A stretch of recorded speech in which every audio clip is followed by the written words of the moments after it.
Chapter 509. Ling Han glanced thoughtfully at the phone that was hung up. Who delivered the takeout to you these 2 days? The secretary. Yi Huanyan replied casually. The new secretary is the only one in the company who can't do anything. She can only deliver food. Don't you usually work in the office? I'm too lazy to move. Anyway, Gu Qi will deliver the documents that need to be signed. He delivers them personally? Of course, they're confidential documents. Yi Huanyan didn't seem to notice the slight change in Ling Han's mood. She yawned and flipped through the documents on the coffee table. She muttered, "Why are there so many roadshows?" Not long after, the doorbell rang. Ling Han looked up and saw that Yi Huanyan didn't move. It wasn't that she didn't hear it, but she seemed to be used to it. The sound of the password being keyed in could be heard clearly. After a series of familiar beeps, the door opened automatically. Gu Qi's tall figure walked out from behind the door. Ling Han's eyes narrowed.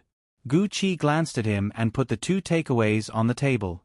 He said in a deep voice, "Miss Liu, it's time to eat." "Oh, I'm coming, just leave it." Yi Huanyan didn't even look up when she said this. "The day after tomorrow, we're going to Jinling to promote. There's a meeting in the evening and you need to attend." "Okay, what time?" "Around 10:30. "Okay." The 2 of them went back and forth, asking and answering questions. Ling Han sat on the sofa diagonally opposite Yi Huanyan. After Gu Qi left, his face was tense. Yi Huanyan closed the document in her hand, stretched, and walked towards the table. "Let's go eat. I'm starving. You've been letting people from the company come and go as they please." Yi Huanyan put her hand on her waist and was slightly stunned. She turned around and saw Ling Han's side profile. There was only a floor lamp next to the sofa in the living room, so it wasn't very clear. "You mean the password?" "Yes." "Not everyone. Gu Qi and the secretary wanted to send me something, so only the 2 of them know." After saying this, she pulled out a chair, sat down, and opened the lunchbox. The sound of Ling Han getting up came from behind, and the sound of his footsteps gradually approached. "It's not safe. There's nothing unsafe about it. I don't have any money here, and the confidential documents aren't with me. They're with Gu Qi, Gu Qi." Ling Han's tone had already sunk to the bottom, carrying a strong sense of vigilance.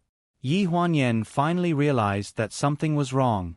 She hesitantly raised her head, and her gaze shifted 2 inches to Ling Han, who had already walked to her side. "Why did you suddenly—" Before she could finish her sentence, Yi Huanyan felt her thin shoulders suddenly sink. The chair shook twice, and her entire body fell into a broad chest. His clean and strong hand turned her chin, and then, when she was caught off guard, his slightly cold lips kissed her fiercely. The disposable chopsticks in her hand slipped on the table, knocking against the wood, and then fell on the carpet, making a muffled sound. His kiss was very fast and fierce, and she didn't even have a chance to react before all the air in her mouth was taken away. Gradually, she was out of breath, and gradually, there was a suffocating pleasure. Her lively eyes became blurred. He didn't say anything, and his large hands wandered around her body. Through the thin layer of home clothes, he vigorously rubbed her twin peaks. The folds of the clothes were like turbulent waves, rising and falling with his movements. "Oh!" She couldn't help but let out a moan. The moment her lips parted, she sucked in a breath of air, but it was quickly sealed. Her waist was numb to the touch. The moment the thin cocoon rubbed against her waist, a shuddering pleasure came, as if an electric current had passed through her entire body. He seemed to be a little impatient.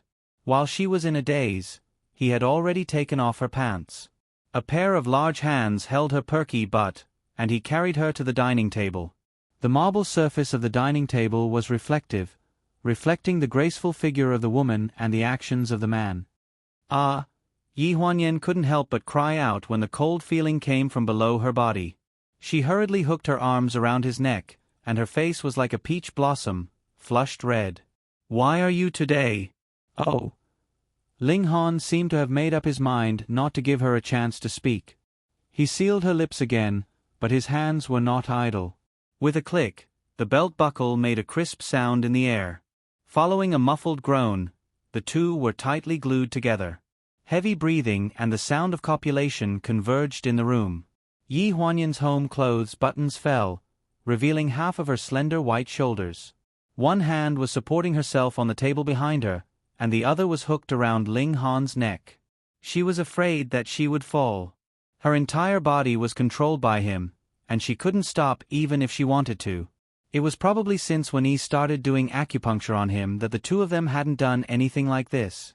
If he hadn't taken the initiative today, Yi Huanyan would have been so busy with work that she would have forgotten that there was such a pleasurable thing in life. Ling Han panted, but the movements of his lower body became more and more violent. It was as if he wanted to knock her away. After an unknown amount of time, the woman under him didn't even have the strength to respond. Only then did he release her after a few thrusts.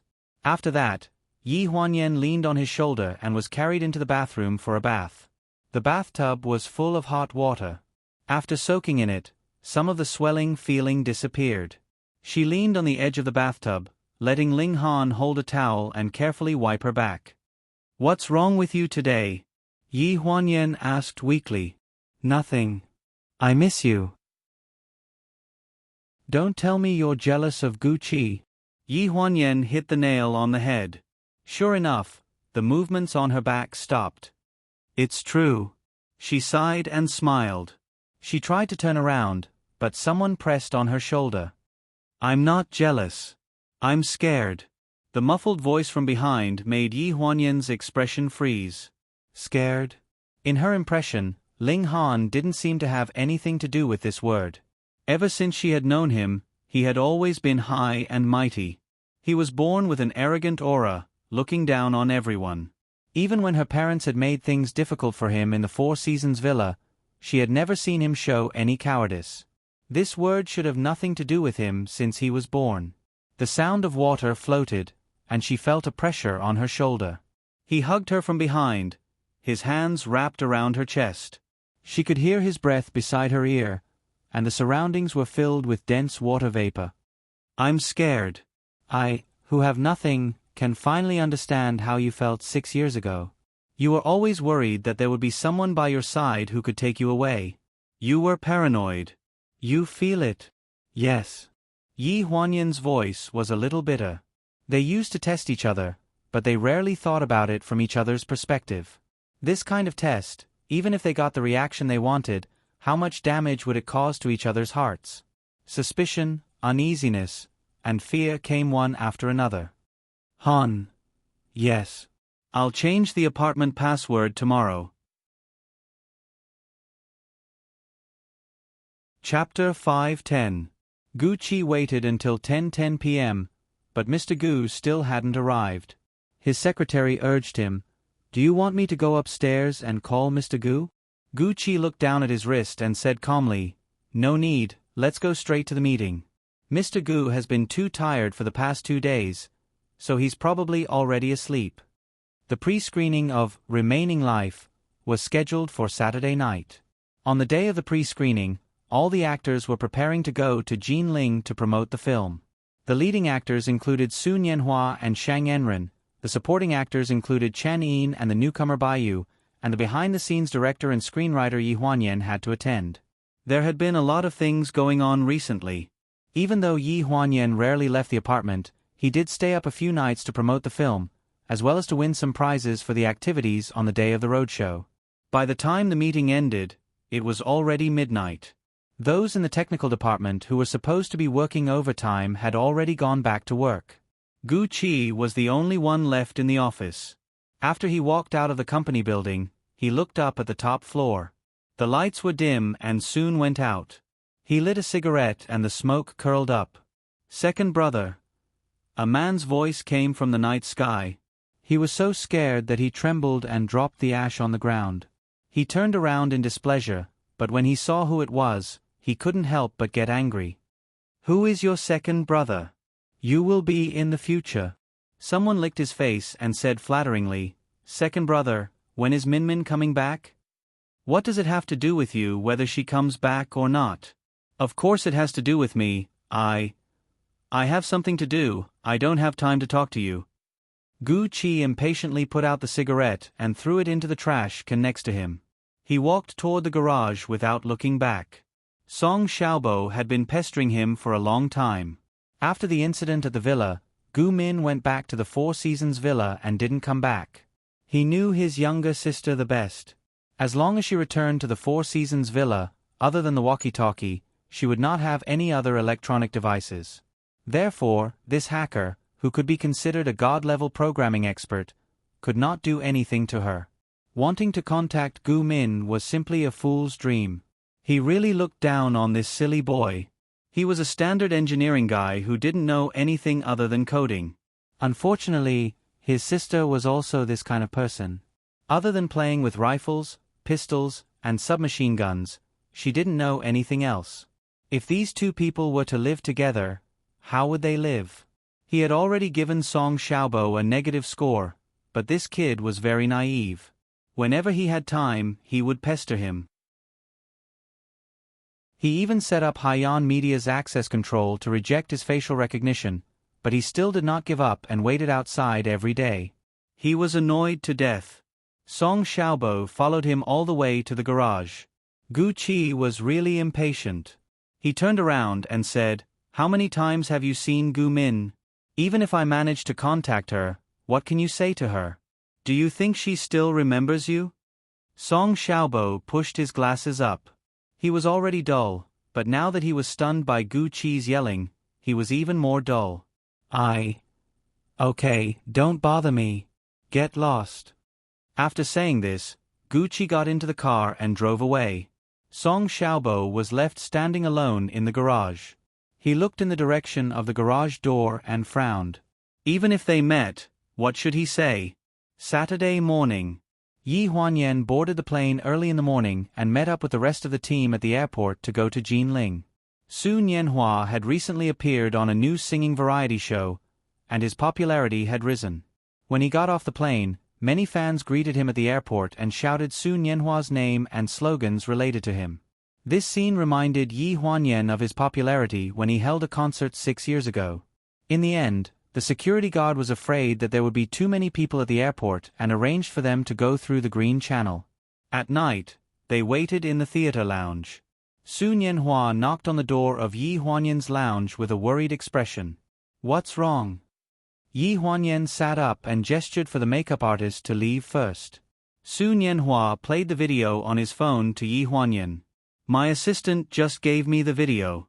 This person has been following me for a few days. He should be Umbo's man. He's quite fast. This person has been following me from Lonjiang City to Jinling. He can't just want to see if I have anything to do with Ling Han, right? Did he find out something?" "Find out what?" Yi Huanyan curled the corners of his mouth and revealed a contemptuous smile. "It's best if he found out something. Why don't we beat him at his own game?" The pre-screening was almost full. Until the end of the film, no one left their seats. There were many people crying. Many of them were couples who came together to watch, and countless of them cried in their boyfriends' arms. After the end of the film, when someone was about to get up, the lights in the theater suddenly turned off and it was pitch black. Voices of doubt rang out one after another. After about 5 seconds, the lights came back on. A sharp-eyed girl exclaimed, "Shang Anren." Among this group of actors who came to participate in the promotion, Shang Anren was indeed the most famous. She had always been at odds with Guan Nai, so this time she was willing to be the supporting character. It became the biggest gimmick of this promotion. Also curious was Yi Huanyan, the rookie director. Everyone was very curious. Who was the female screenwriter who could write the Best Screenplay award at the Golden Autumn Film Festival 2 years ago? What would her directorial debut be like this time? Yi Huanyan's appearance obviously didn't disappoint them. She stood between Shang Anren and Su Nianhua. Her appearance and figure were comparable to Shang Anren's. After a short burst of exclamations, the host coughed dryly and went on stage to maintain order. Okay, I know that everyone is very excited and can't wait to swarm onto the stage and ask for photos and hugs, right? Take note that there are boyfriends and girlfriends around you. The host was humorous and witty. He was a famous mouth of Jinling TV station. His words made the audience laugh. Yes, you didn't see wrong. This is the first road show of the remaining life crew. We didn't tell you in advance because we wanted to give a little surprise to the audience who came at midnight for the pre-screening. I think everyone has finished watching this movie. Do you think it's good? The microphone was aimed at the audience. It's good, the audience said in unison. Then, do you remember the name of the main character? Yes. There were all kinds of answers. Yi Huanyan stood behind the host and smiled with her head down. From the reaction of the female audience, this movie had a huge impact on Su Nianhua. Many girls had their eyes on Su Nianhua from beginning to end. Then who is this? The host deliberately pointed at Chen Yin and asked, "Do you know her?" Chen Yin was a newcomer. This was her first TV series. As the third female lead, it was easy for people to remember the name of the character, but it was difficult for them to remember the name of the character. The host's words were awkward and the atmosphere became a little cold. Chapter 5:11. Yi Huanyan was puzzled at first. Why was the host so careless? It was so unprofessional to make fun of a newcomer. She didn't realize what was going on until a girl shouted, "Spicy strip," from the audience. Chen Yin played Guan Nai's good friend in the movie, the third female lead. Her nickname was Spicy Strip, and she was a very straightforward and likable character. Coincidentally, the character was a female taekwondo coach, so the audience loved her for her violent and simple way of educating people. It's said that the art of creating a character is to hide yourself. It seems that our Miss Chen Yin has done this as soon as she debuted. If she meets fans at the airport in the future, they will all shout, "Spicy Strip," in unison. The host made fun of her, and the audience laughed as well. Then it was Chen Yin's very serious self-introduction. Although she had already announced her debut and now had some small fans, she was still not well known. Her fan base was still those who liked to watch her martial arts competitions. Since she retired, those people paid less and less attention to her. This time, the host skipped the male and female leads and introduced Chen Yin first. It was probably Gu Qi's intention in advance. He wanted to use this movie to gain some popularity for Chen Yin. Fortunately, the character was likable and the response was good. The second half of the roadshow was the audience's question and answer session. After watching the movie, there were more people who asked Su Nianhua personal questions. The girls were all holding microphones with flushed faces. When they looked at Su Nianhua, their eyes were shining. "Brother Hua, have you officially moved from being a singer to acting? You are so good at acting, why haven't you acted before?" These were all questions that could be expected in advance. Before the end, there was a small interlude. Someone asked Su Nianhua, "I heard that the director of Remaining Life, Miss Gu, personally asked Brother Hua to act in the movie. Did you know Miss Gu before?" Su Nianhua frowned.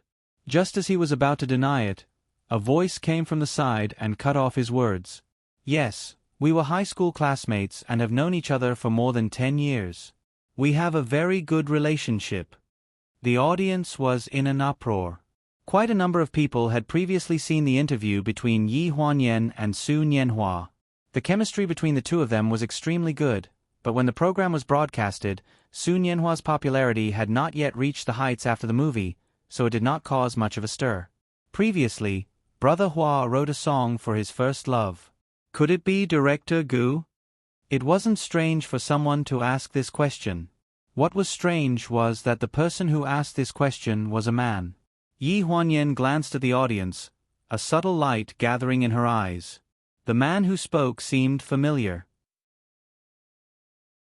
Gu Qi saw that the situation wasn't right and quickly signaled the host to change the topic. Fortunately, the time for the roadshow was long enough. The staff gave out gifts to the audience in turn. After satisfying some of the audience's requests for photos, the day's activities ended. On the way out of the theater, Yi Huanyan and Su Nianhua were in the same car. She hesitated for a long time before asking. The man who asked the last question today, You noticed it too? Sun Yanhua looked worried. He took out his phone from his pocket and clicked on the video that he had shown Yi Huanyan in the dressing room. It's him, right? Yi Huanyan looked carefully and finally nodded. It's him. If they were sent by Wenbo, would they be so bold as to ask us these questions? Sun Yanhua raised his doubts. Yi Huanyan was also puzzled. Logically speaking, if Umbo sent someone to follow them, no matter what they found, they should be careful. In the end, they should just inform Umbo of the results. If they were alarmed, they would be acting rashly and alerting the enemy. Gu Qi, the man last night. Yi Huanyan made a call. On the other end of the phone, Gu Qi's voice was exceptionally calm. I've already sent someone to follow him. He seems to be staying in the same hotel as us and taking the same route back. Since he's so blatant, there's a high chance that he's not Umbo's man. What do you mean? It's not hard to guess. Right now, there are many people who are interested in acquiring Huanyu, but those who are willing to spend their energy on it can be counted on one hand. You should know better than me the style of people who are willing to spend so much effort and openly provoke us. After hanging up the phone, Yi Huanyan glanced at Sun Yanhua. Can you guess? Sun Yanhua frowned. According to Gu Qi's analysis, it was already very obvious who this person was. Hong Rizhang is really impatient. Yi Huanyan said thoughtfully. It seems that he's determined to get Pleasure Group. Sun Yanhua raised his eyebrows and looked out of the window. What do you think he wants to do by sending this person? To sow discord and divide into factions. It was not a secret that Ling Han was the son-in-law of the Gu family. Although it had not been announced, everyone knew that they were together at the Fengshang charity banquet. Everyone knew in their hearts. Umbo also knew this, so Yi Huanyan could not buy Pleasure Group in the name of the Gu family. What Umbo did not know was her relationship with Sun Yanhua. Hong Rizhang was probably going to use this to make an issue out of it. She was close to Sun Yanhua, and she was Ling Han's fiancée. Naturally, she had to help Ling Han. So, Sun Yanhua's purpose was obvious. I think that person must have sent the photos he took of us getting into the same car to Hong Rizhang. I'm afraid that Hong Rizhang will show these photos to Umbo tomorrow and directly expose your relationship with me.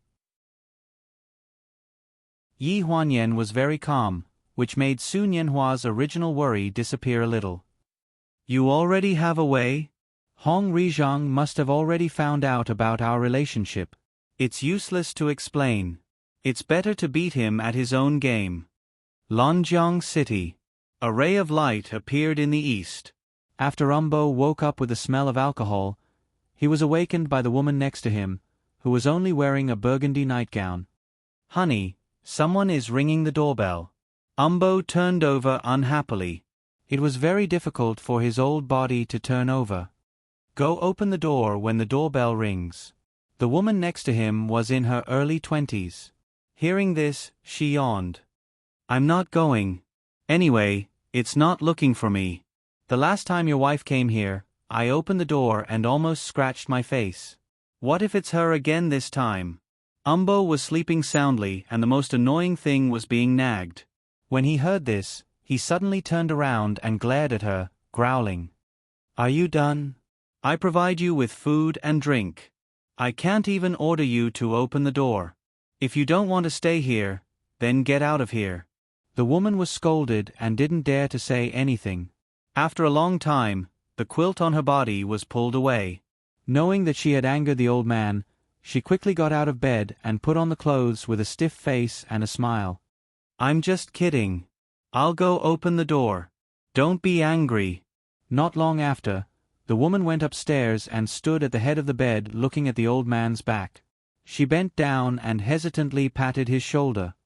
Sir, the person is looking for you. Who is it? Umbo turned around unhappily. He said that his surname is Hong. Chapter 5:12. In the living room of the villa. The decoration was very luxurious and complicated.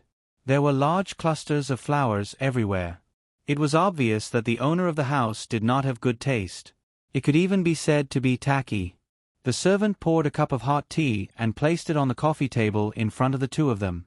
Then, she left. Umbo looked like he was not fully awake. He seemed to be a little impatient with Hong Rizhong's visit. Sorry to disturb President Wen's rest. It's nothing. I drank a little last night and was not fully awake. If you have something to say, I can go back to sleep after you're done. Hong Rizhong's face stiffened. Umbo did not give him face because Su Nianhua had talked to him about the acquisition. That gave him confidence. It was just that this confidence was probably just because he felt that he had enough. Thinking of this, a cold smile appeared in his eyes. I'm here this time because of the previous contract. You've thought about it for so long, but you haven't contacted me. Are you still not satisfied? Umbo raised a hand and looked contemptuous. I'll get straight to the point. The conditions that Venture Media gave before were too harsh and the price was too low. Pleasure Group is a century-old business. It has its reputation, which is priceless. There are people who know better than you. So if you insist on the same conditions as before, we don't have to talk about it. Hong Rizhong was not angry. He took out his briefcase, unzipped it, and took out a brown envelope. Why don't you see what I'm giving you first? I believe that as long as you see what I'm giving you, you'll change your mind. Umbo frowned and opened the envelope skeptically. He touched a stack of photos. This is your future niece-in-law and the outdated singer Su Nianhua who talked to you about the acquisition. Hong Rizhong leaned back on the sofa with a mocking look on his face. What are you trying to say by giving me these? Umbo's expression changed. Su Nianhua and Gu Huanyan obviously knew each other for a long time. You sold the Pleasure Group to Su Nianhua. Have you thought it through? Are you selling it to him or to the person behind him? Everyone knows that Gu Huanyan is Ling Han's fiancé. Isn't it strange that she doesn't help Ling Han? This trick of saving the country in a roundabout way isn't very useful. How could you fall for it? Umbo's face immediately turned ashen. You said that Su Nianhua was sent by Gu Huanyan? Hong Rizhong raised his eyebrows as he looked at the envelope in front of him. It's obvious. When Hong Rizhong left, he was full of vigor. I advise CEO Wan to consider this matter carefully. Don't end up like a sheep in a tiger's den and unable to escape. After he left, there was a commotion in the living room. The woman came downstairs and exclaimed when she saw the mess on the floor. What's going on? The old master was very angry. Damn that Su Nianhua, he colluded with that bitch Gu Huanyan to lie to me. The woman stood on the stairs, looking at a loss. Su Nianhua? That singer? He's just AF * king actress. Umbo kicked the chair beside him hard, and there was a loud sound in the living room. 3 days later, at the Shanghai airport, Yi Huanyan and the others boarded the plane through the Green Channel, leaving behind the fans waiting at the airport. Su Nianhua's fans were not very eye-catching. The crazy ones were Chen Yin and Bai Yu's fans. After the roadshow at the Jinling Cinema ended, more than 1,000 high-quality movie ratings had been posted on the movie website. Basically, they were all 4-star reviews and the ratings were quite high. The pre-screening in all the major cities had been a complete success. They flew straight from Jinling to Shanghai to participate in an interview program. During this time, a few short videos of Chen Yin and Bai Yu's interactions were posted on the internet. They directly formed a couple and made enough topics for the movie. On the plane back to Lanjiang from Shanghai, Su Nianhua and Yi Huanyan were in the same row. Umbo hasn't contacted me during this period of time. Are you sure he really believes the news? Yi Huanyan put on her sunglasses and smiled. I think instead of worrying about this, you should worry about how to explain it to Xiao Rou when you go back. Hearing this, Su Nianhua's face turned pale. There was a price to pay for acting first and reporting later. This time, when he went back, he would probably have to sleep in the study. Lanjiang City. In Umbo's private villa in the suburbs. A young woman was sitting on the sofa, eating melon seeds and watching the gossip. She laughed as she spat out the shells of the melon seeds. Look at you. 2 days ago, you were so angry that you were glaring at them, saying that they were in cahoots. That's true. Look, she's his first love. Previously, Su Nianhua wrote a song that I liked very much. He said that he wrote it for his first love. How can they not have a good relationship? I quite admire this Gu Huanyan. She has a fiancé at home and a gigolo outside. What, you have the same idea too? Umbo frowned and looked a bit displeased. That's not what I mean. I have you, that's enough. The woman immediately leaned forward and her full breasts were pressed against his arm. It was very soft through the shirt. Umbo was a bit restless. Do you think Su Nianhua will help Ling Han because of Gu Huanyan? Then do you think it's possible for you to help my ex-boyfriend for my sake? Umbo nodded thoughtfully. Suddenly, he felt that something was wrong, so he turned around and asked, Your ex-boyfriend? Who? Oh, I was just kidding. Don't take it seriously. The woman smiled charmingly and snuggled into his arms. Her low-cut dress was very eye-catching.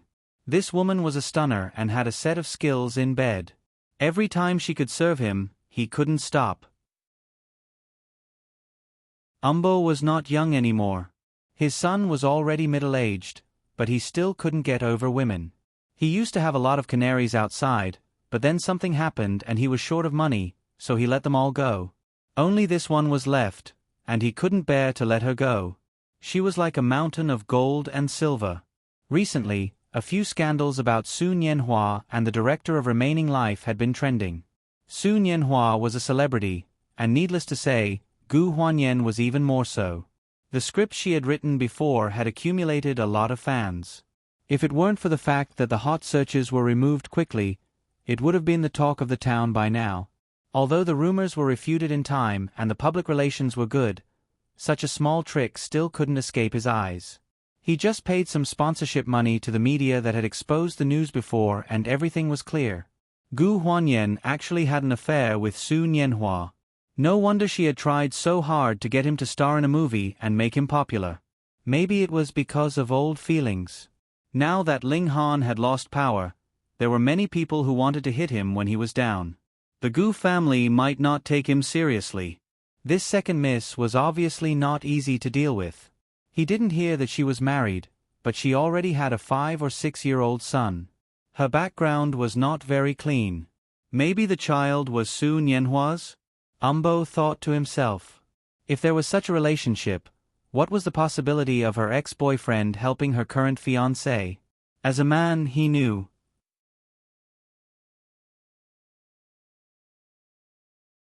Chapter 513. Spring River Garden Apartment. Su Nianhua got off the plane and rushed back home to beg for forgiveness. As soon as he got home, he was rebuffed. His wife changed the password of the door. He stood at the door and sent a WeChat message to his wife to ask her to open the door. Good Lord, he was blocked. The other party is not your friend. These words were exceptionally shocking to hear. Inside the house, Zheng Ro had flour on his hands.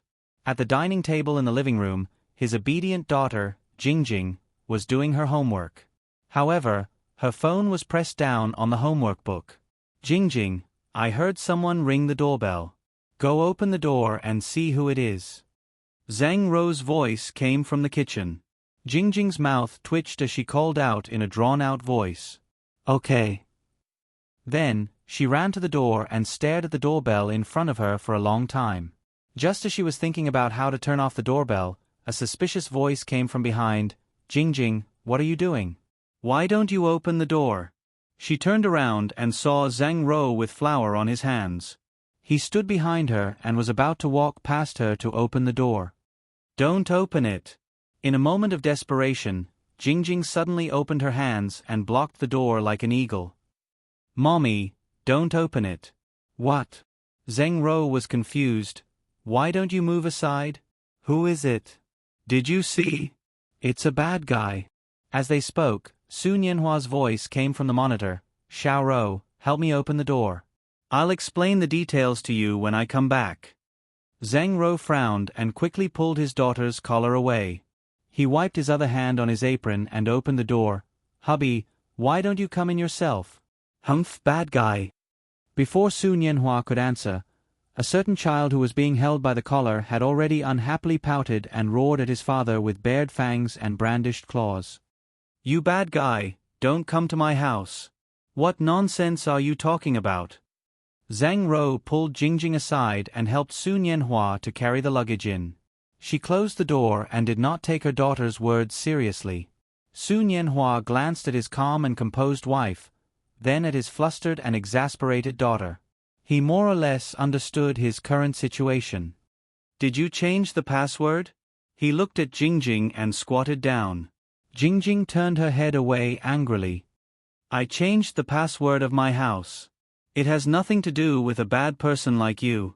How can you talk to your father like that?" Zhang Rou glared at her daughter in dissatisfaction. "What kind of TV series have you been watching recently? What kind of nonsense is that? Are you a drama queen?" Su Nianhua raised his hand to signal Zhang Rou not to speak. Like magic, he pulled out a lollipop from behind him and handed it to Jingjing. Jingjing's favorite cola-flavored lollipop. Jingjing's eyes lit up when she saw the lollipop. Just as she was about to reach out to take it, Su Nianhua said, "Your Auntie Yan Yan asked me to bring it to you. She said it's a gift for you." Jingjing's expression changed when she heard this. She glared at the lollipop angrily. "I don't want it." Su Nianhua sighed. "Why not?" Zheng Rou was confused. "What's wrong with this child? Is it because she heard something from her classmates? She thinks that Auntie Yan Yan and Dad are bad people?" Jingjing's eyes reddened when she heard this. "They all said that Dad doesn't want me anymore. Dad is going to marry Auntie Yan Yan and have another baby." Su Nianhua looked up at Zhang Rou. "You haven't seen the news in the past 2 days, right?" Zhang Rou shook his head. "Cell phones emit radiation. It's not good for the child. Didn't you not let me watch it? Also, I've been busy studying recipes for the past 2 days. I didn't even answer my mom's calls.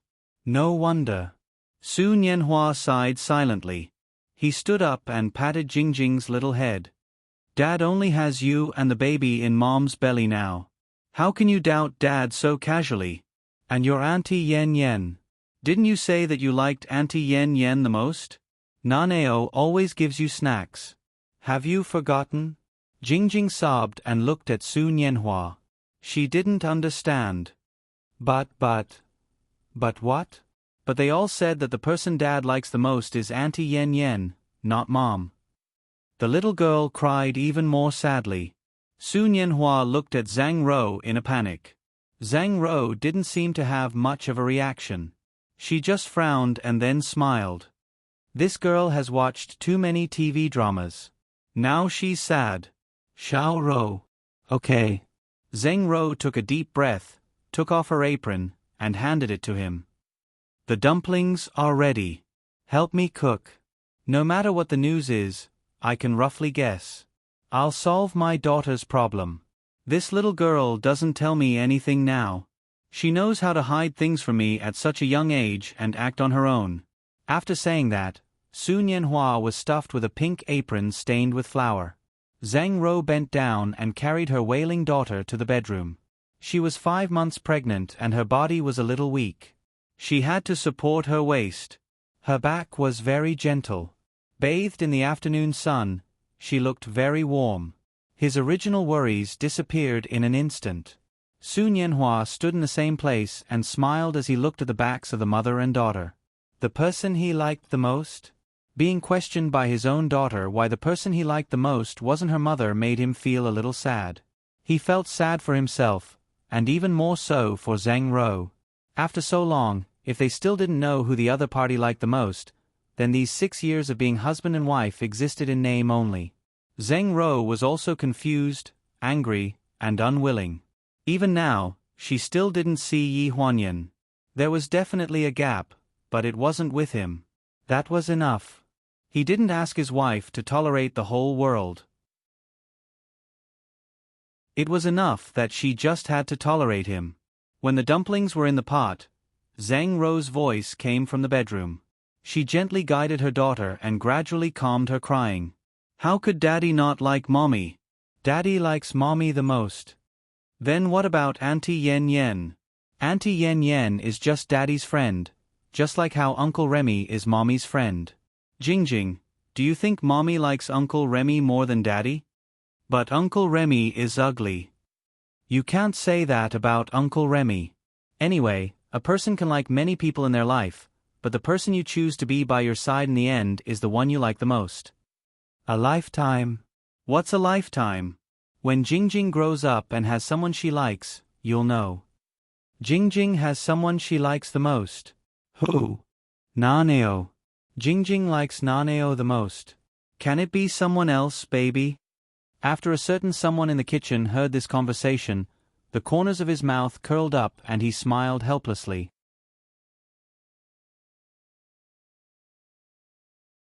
Chapter 5:14. The scandal between Su Nianhua and Yi Huanyan was deliberately suppressed before it could ferment. One was an outdated male singer, and the other was a newly promoted female entrepreneur. It wasn't considered big news, so the media deliberately let it go and didn't pursue it. This made Umbo feel more at ease, but some people couldn't sit still. In the CEO's office of Venture Media, a folder fell from the table and hit the floor with a loud thud before sliding to the assistant's toes. Investigate Su Nianhua's background and discuss the acquisition. Does he have the ability to do so? The assistant lowered his head and said fearfully, I've investigated a little. Su Nianhua's original name was Lu Shen before he debuted. He was the only son of the former CEO of Chao Lu Medical Group. Later on, he probably fell out with his family and went abroad alone to enter the entertainment industry. A few years ago, Chao Lu Medical Group was involved in a medical incident. The health bureau intervened and caused the group to close down. The CEO fell ill. That's not what I want to hear. Hong Rizhong interrupted his assistant impatiently. What I want to hear is Su Nianhua's current family relationship, assets, and who commissioned him to do this acquisition.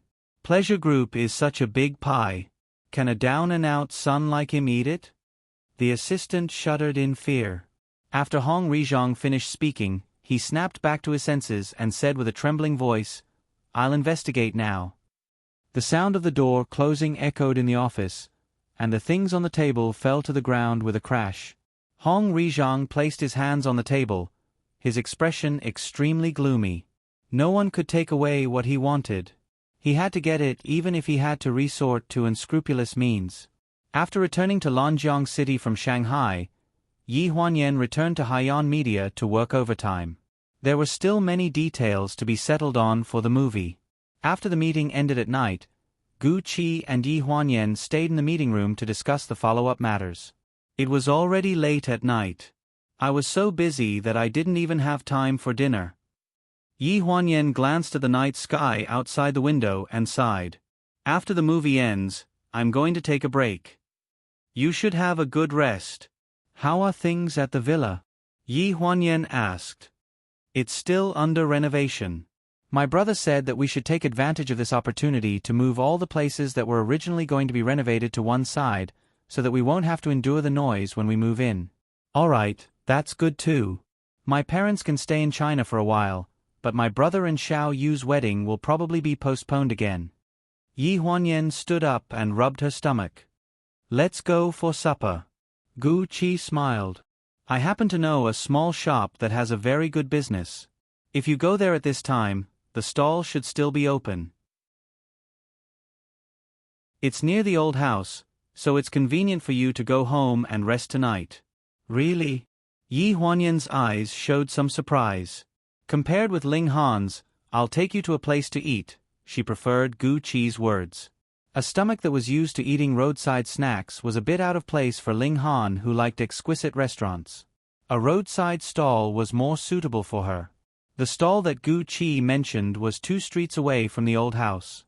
There was a shelter with a rain-proof plastic sheet on the side of the road. The mist was dense. There was barbecue outside, and mutton soup was stewing inside. A bowl of mutton soup in the winter could be said to be very warm. The mutton here is very fresh. The mutton soup has been stewing for a long time. Gu Qi took 2 pieces of tissue to wipe the table and asked Yi Huanyan to sit down. Boss, 2 bowls of mutton soup noodles. Okay, you're here again. Is this your girlfriend? My boss. Gu Chi smiled. Yo, the boss is so young. The boss's wife was round and looked very fat. Hearing that, she laughed happily and asked her husband to bring in some mutton skewers. The noodles need to be cooked for a while. Eat some mutton skewers first. Her husband brought in a plate of mutton skewers. Thank you. Gu Chi took it with a smile. You're welcome. Yi Huanyan took a skewer and took a bite. It was soft and juicy. It was roasted just right. Wow, it's delicious. I lived here when I was young. I didn't even know. How did you find this shop? I sleep late at night and have a habit of eating supper. After walking around for a long time, you'll know. This place was actually quite hidden. People who came here either had a sharp nose or were really bored to walk along the alley for a long time. Yi Huanyan ate 2 mutton skewers. When she was about to take the third one, she was stopped by Gu Chi. Eat less. The taste is too strong. You won't be able to taste the mutton soup later. You're quite particular. Yi Huanyan laughed, but her hands didn't stop. I'm starving. Let's eat first. Before Gu Chi could stop her, 2 mutton skewers went into Yi Huanyan's mouth. She was immersed in eating when a familiar voice suddenly came from outside the shed. It's here. I found this place when I was lost. It's been open for many years. The taste is really good. I strongly recommend it. The youth's voice was slightly immature, but it was full of vitality. Even in this sleepy night, when one heard it, one would feel as if a stream of clear spring water slowly flowed past, making one's mind clear and awake. The female voice that responded was different. It was gentle and soft, but there was no lack of sonorous texture. A thin layer of metallic sound. If there was more, it would sound rough. If there was less, it would sound pretentious. I don't eat roadside stalls often, but Yen Yen likes it. I've eaten with her twice before. Roadside stalls are a little worse. You don't mind, right? It's fine. It's not like I was spoiled growing up. Yi Huanyan was about to get up when she suddenly heard a voice cut into the conversation. It was very penetrating, with a bit of arrogance and ecstasy. Well, you left me behind just to sneak out to eat in the middle of the night. Brother, you're too mean. Brother? Yi Huanyan smiled. Ling Li had been living in the old house for some time, but she had been very busy during this period of time. She only met Ji Xiaoye in a hurry the next morning after she found out that Ji Xiaoye was pregnant and had breakfast with her. During that breakfast, Ji Xiaoye looked guilty and didn't even dare to look at her. Yi Huanyan didn't know why. After that, she was busy with work. Thinking of this, she didn't say anything serious. Just as she was thinking, the 3 of them walked in noisily. They sat down opposite Yi Huanyan and the others through the mutton soup stove. Through the steam and smoke from the stove, if one didn't look carefully, they wouldn't notice Yi Huanyan and the others. He is Miss Fu and Ling Han's cousin. Aren't you going to greet him? Gu Chi lowered his voice and asked. Yi Huanyan raised her head and put her right index finger to her lips, making a shushing gesture. She raised her eyebrows and smiled. Wait a moment. When did Ling Zhan get so close to Fu Yingxiang? And Ling Li's words just now were very ambiguous.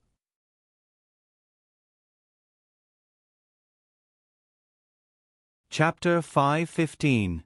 Sitting at the best vantage point to observe her closest friends was indeed an exciting thing. Yi Huanyan did not intend to eavesdrop, but Ling Li had no filter at all. As soon as she sat down, she blurted out, "You 2 didn't come back for 2 nights. Where did you go? Why don't you tell me the truth?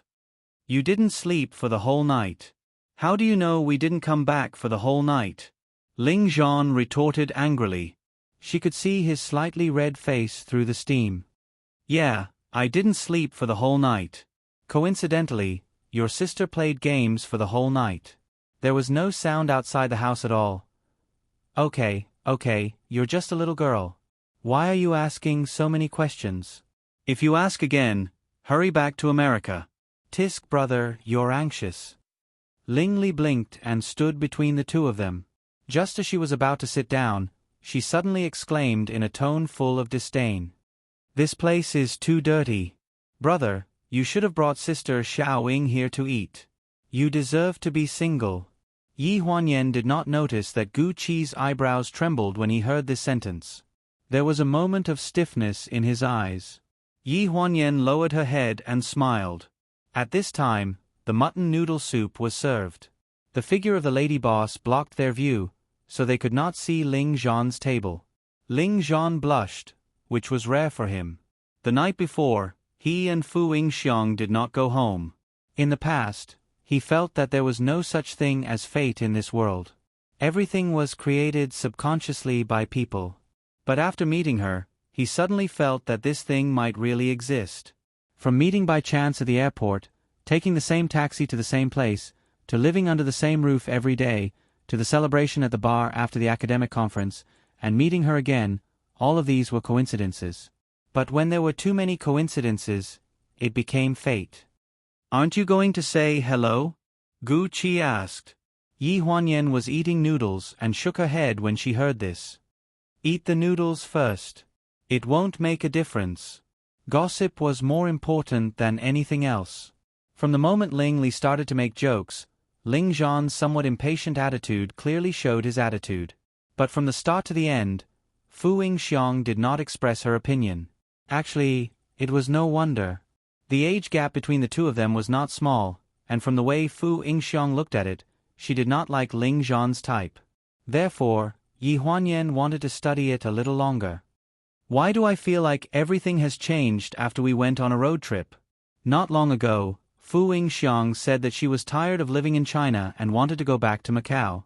Looking at the situation now, it was likely that he was going to stay here permanently. A bowl of mutton noodle soup, accompanied by the gossip behind the stove, made him feel comfortable all over. Ling Li, who was sitting at the next table, had been nitpicking at the roadside stalls. This one was dirty, this one looked unhygienic, and she casually said that she would definitely have diarrhea tonight. She didn't care that there were still a bunch of men and women sitting at the roadside stalls who had come to eat supper. They had already cast angry glances at her many times. "Shut up if you don't want to eat."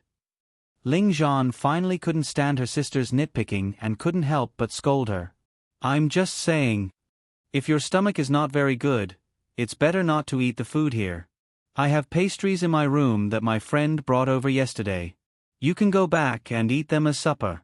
Fu Yingxiang's voice was unusually gentle. Ling Li, however, was not a kind person. This girl was a little wolf dog who might not even accept a meat bun given to her. "I'm on a diet." Fu Yingxiang smiled. "You're not fat." Ling Li raised her eyebrows.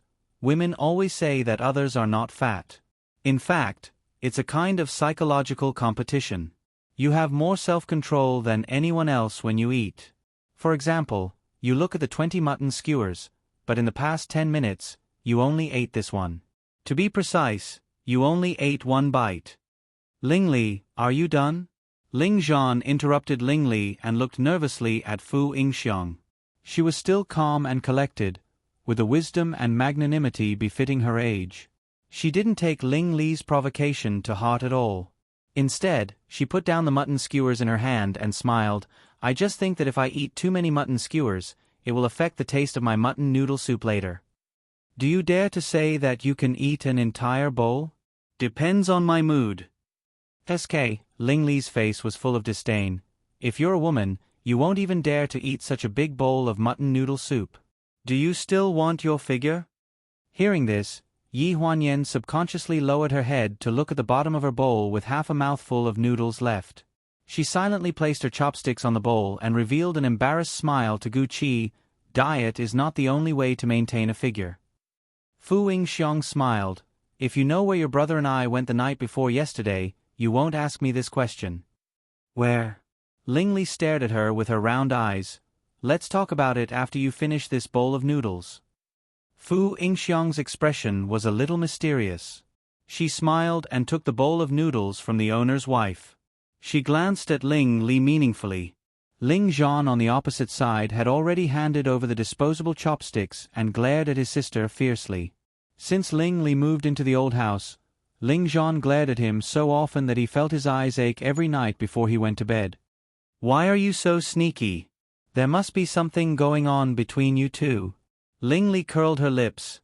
"Are you going to eat or not? If you're not going to eat, go home first." Ling Zhan put the bowl of noodles in front of her heavily, and there was a hint of anger in her eyes. Yi Huanyan's table paid the bill and left. On the way back, Gu Qi drove the car and asked with a smile, "Why didn't you say hello to them? You should have at least said hello to them after they finished eating." To avoid embarrassment. Yi Huanyan's voice came from the back seat. "Look at Ling Zhan and my fourth sister. They hid from Ling Li to have supper in the middle of the night, which means that they don't want to disclose their relationship for the time being. Maybe it's just the beginning of the ambiguous relationship, or maybe it's not stable, or they don't want to have a relationship in the future, or maybe it's a combination of both. With Ling Li around, they can't stand it. So we can only pretend to be deaf and dumb now?" "Yes." Yi Huanyan sighed. "Fortunately, I don't come back often. Everyone in the family is hanging around Xiao Yu, so I don't think anyone will notice them. It's just that it's been a long time, and I'm afraid they won't be able to keep it a secret if they develop further. It's normal that Ling Zhan doesn't know about this kind of thing. In fact, my fourth sister will be the one to decide." It was not scary to be in a relationship with a younger man, but it was scary to have a family member who strongly opposed it. Fu Yingxiang's parents had passed away many years ago, so she did not have such concerns, but Ling Zhan did. Fu Yingxiang was about the same age as Chris. Even if age was not the biggest obstacle, Fu Yingxiang's resistance to the issue of age would be an obstacle between the two of them. "Based on your understanding of men, how serious do you think Ling Zhan is about my fourth sister?" Yi Huanyan suddenly asked.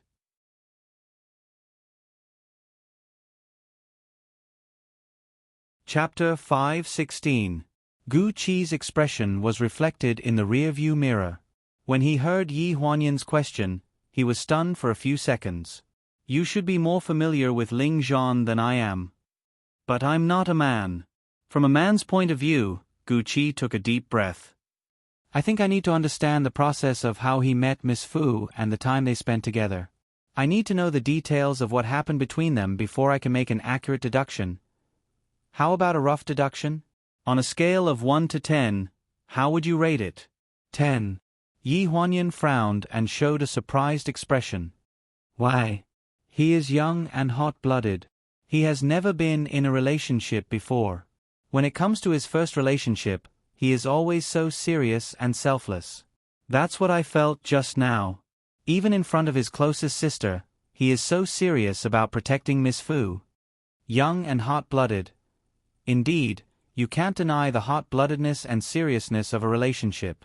When he loves you seriously, but when he leaves, he is also serious." Gu Cheng's words were no different from not saying anything, but it awakened Yi Huanyan's worry in her heart. She was worried about Fu Yingxiang. She was 40 years old and not young anymore. Although she still looked like an otherworldly beauty, her heart had suffered an irreparable injury. She couldn't afford to be hurt a second time. Yi Huanyan suddenly started to worry. Gu Qi, who was in the driver's seat, saw Yi Huanyan's expression from the rearview mirror and frowned slightly. "Second Miss, are you worried about Miss Fu?" Actually, if you put yourself in her shoes, when Second Miss insisted on being with Mr. Ling after returning to China, young madam should have been worried about you too. "I'm afraid that she was more worried than you are about Miss Fu now." Yi Huanyan was slightly stunned. Gu Qi was right. When she made the decision to come back and look for Ling Han, not only was Ji Xiaoye worried for her, but the entire Four Seasons villa was worried for her.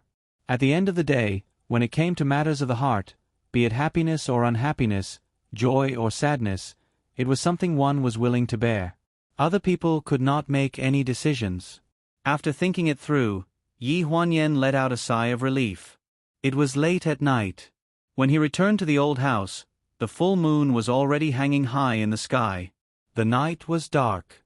Ling Zhan, his sister, and Fu Yingxiang had not returned yet. In order to take care of Ji Xiaoye, when Yi simply moved to a hotel apartment in the city center. Naturally, Gu Hang was worried and followed her.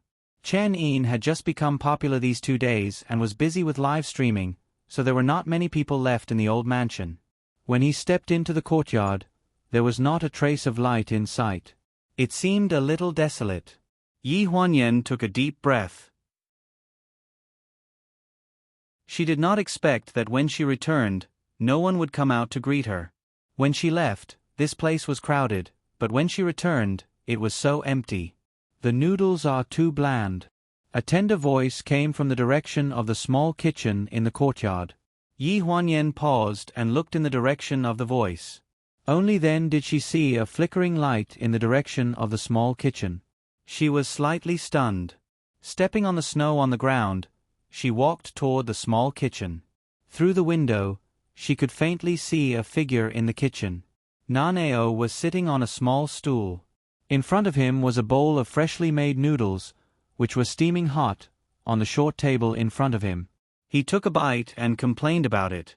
"This is not handmade noodles. It's not the same as Aunt Zhang's at all. There's no time to make noodles now. Eat this first." His deep voice was filled with tenderness. Yi Huanyan's heart warmed. She pushed open the door and entered.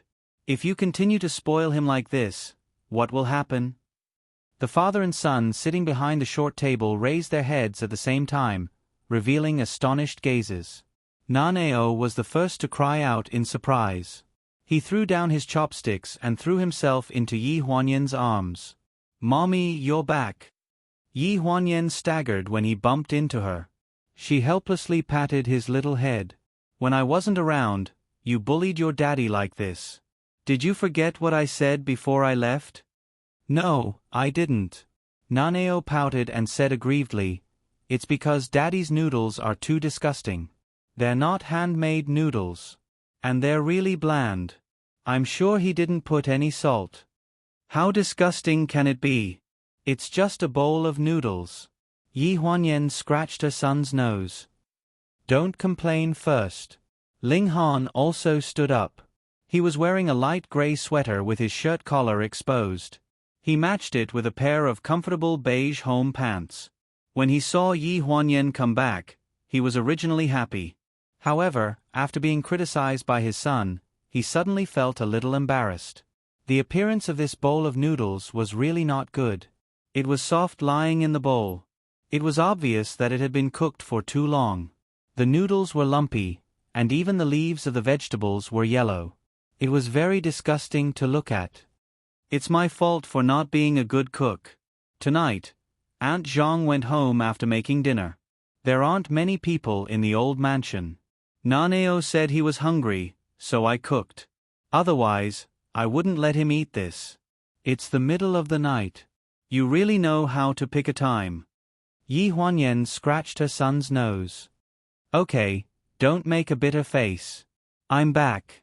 I'll make supper for you too." "No, you're back. Go and rest." Ling Han subconsciously wanted to stop her. Yi Huanyan raised her eyebrows and smiled mischievously. "If you don't eat, I'll make it for Nanao. There's no share for you." With that, she took off her coat and put it on the chair next to her. She turned around and opened the vertical refrigerator in the kitchen. She took out 2 red tomatoes. "Let's cover the noodles with tomatoes and eggs." "It's too late. It's better to make it plain." Ling Han stood where he was. Seeing that he couldn't stop her, he could only smile helplessly. "Won't it be troublesome if there's one more person?" Yi Huanyan smiled knowingly and glanced at the sink. "If there's someone to help, it should be twice the result with half the effort." Ling Han rolled up his sleeves and walked toward the sink. "I'm happy to help." Now sat down on the small stool and propped up her chubby cheeks with her hands. She looked up at her parents who were busy in front of the stove with an expressionless face. There was a trace of warmth in her originally indifferent eyes, which gradually melted and softened her whole face. In the Lanjiang International Hotel, a woman in a nightgown walked out of the bathroom. Her wet black hair was draped over her shoulders. She casually combed it and threw it behind her head, revealing her fair and beautiful swan neck. The sound of a man on the phone coming from the bedroom attracted her attention. Damn it, how do you do things? Is it difficult for you to investigate Su Nianhua's family? Are the people from the Archives Bureau so difficult to get rid of? Don't King talk to me about money. How much money have we spent? It's just Su Nianhua. Do you think I don't know how long Chao Lu Corporation has been out of business? He's just an outdated singer. He's just an actress. Who can support him? There are only 3 days until the final negotiation. I'll give you 2 more days at most. Give me complete information. Otherwise, you and your team will pack up and get lost.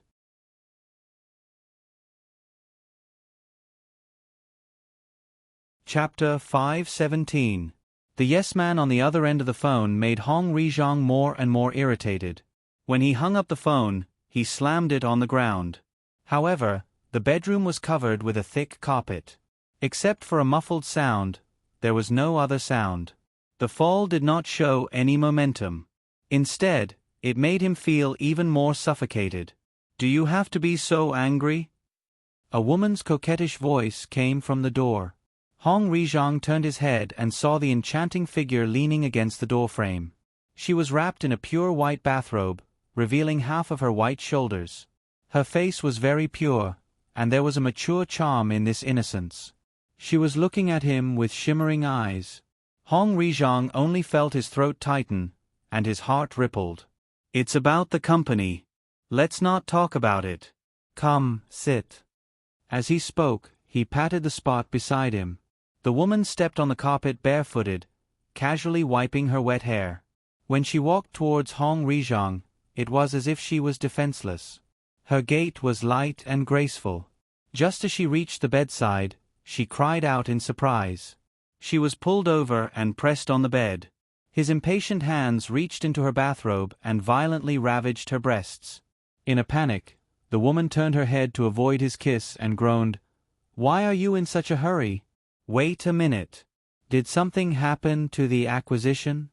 However, Hong Rizhong was like a ferocious beast, eager to vent his anger and desire. He had no intention of stopping. While tearing off all the restraints on the woman, he unbuckled his belt. "You're already dressed like this, baby. Can I still wait?" The woman was uncomfortable by his touch. She frowned unhappily, closed her eyes, and let him grope her body for a moment. Then, she gritted her teeth and raised her knees.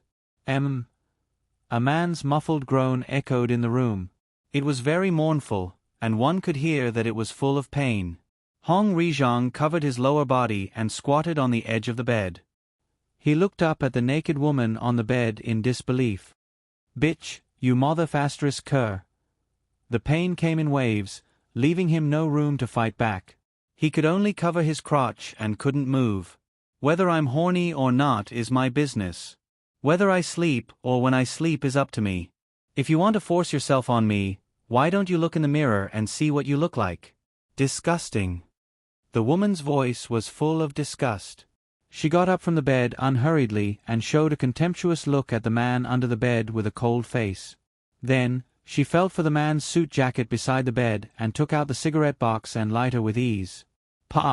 After the cigarette was lit between her fingers, the woman slowly exhaled a puff of smoke from her thin lips to cover the disgust in her eyes. Then, she said calmly, "I'm asking you, is there a problem with the acquisition?"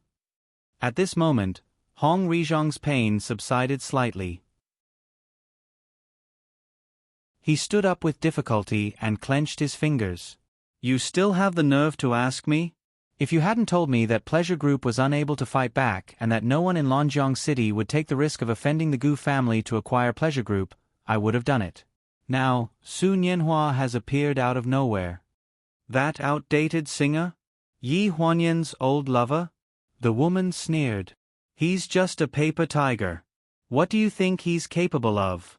The problem is that Umbo believes him now. He's been avoiding me for 2 days. Doesn't that mean that he wants to hand over the acquisition of Pleasure Group to him? Umbo is brainless.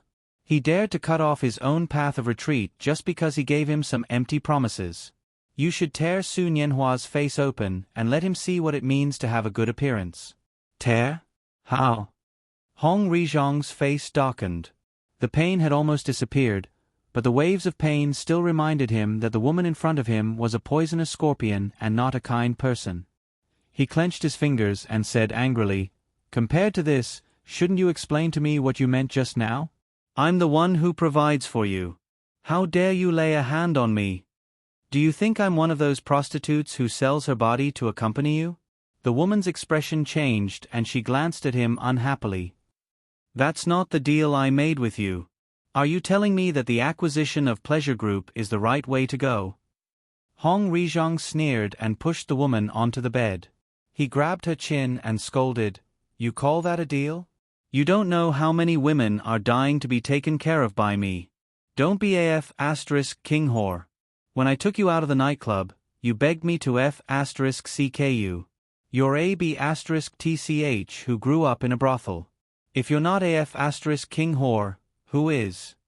The woman's face turned pale. Her chin hurt because of his grip. She said anxiously, "I have Su Nianhua's overseas family background." Hearing that, Hong Rizhong's expression changed and he loosened his grip a little. This woman was not simple. He knew it when he brought her back from the nightclub. Whether it was her background or her scheming, this woman was not the kind of woman he used to play with. Su Nianhua only has one uncle overseas. His uncle's assets are indeed rich, but if he uses the excuse of expanding the domestic media market on behalf of his uncle to deceive Umbo, it's too clumsy. Chao Lu Medical Group's bankruptcy was caused by his uncle. It's just that Su Nianhua's father cares about his face and refuses to tell others. Plus, his uncle has been overseas all the time, so no one knows the details. So what do you mean? Hong Rizhong's eyes froze. As long as I tell Umbo that Su Nianhua's so-called uncle is an enemy who indirectly killed his father, Umbo will never believe him and make a deal with him again? That's right. The woman breathed a sigh of relief and secretly tugged at the bathrobe in front of her chest. So the most important thing now is to find Su Nianhua's uncle and get him to say that he has no contact with Su Nianhua. Then, everything will be true. Hong Rizhong nodded thoughtfully. Now, can you let go of me? This news is a chance for you.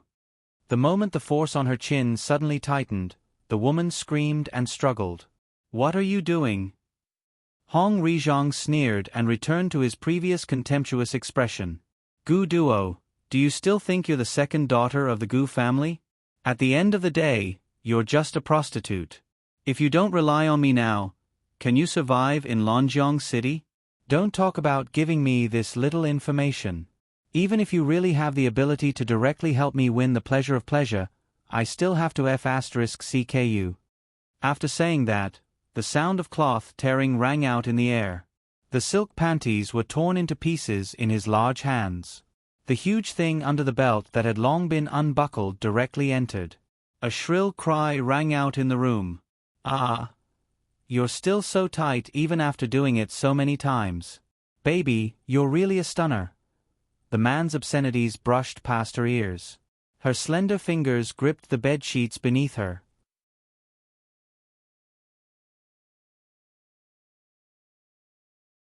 Chapter 5:18. With the violent thrusts of the man, the sheets under her body were clenched tighter and tighter by her slender fingers. The painful expression on Gu Duo's face gradually turned into enjoyment and joy.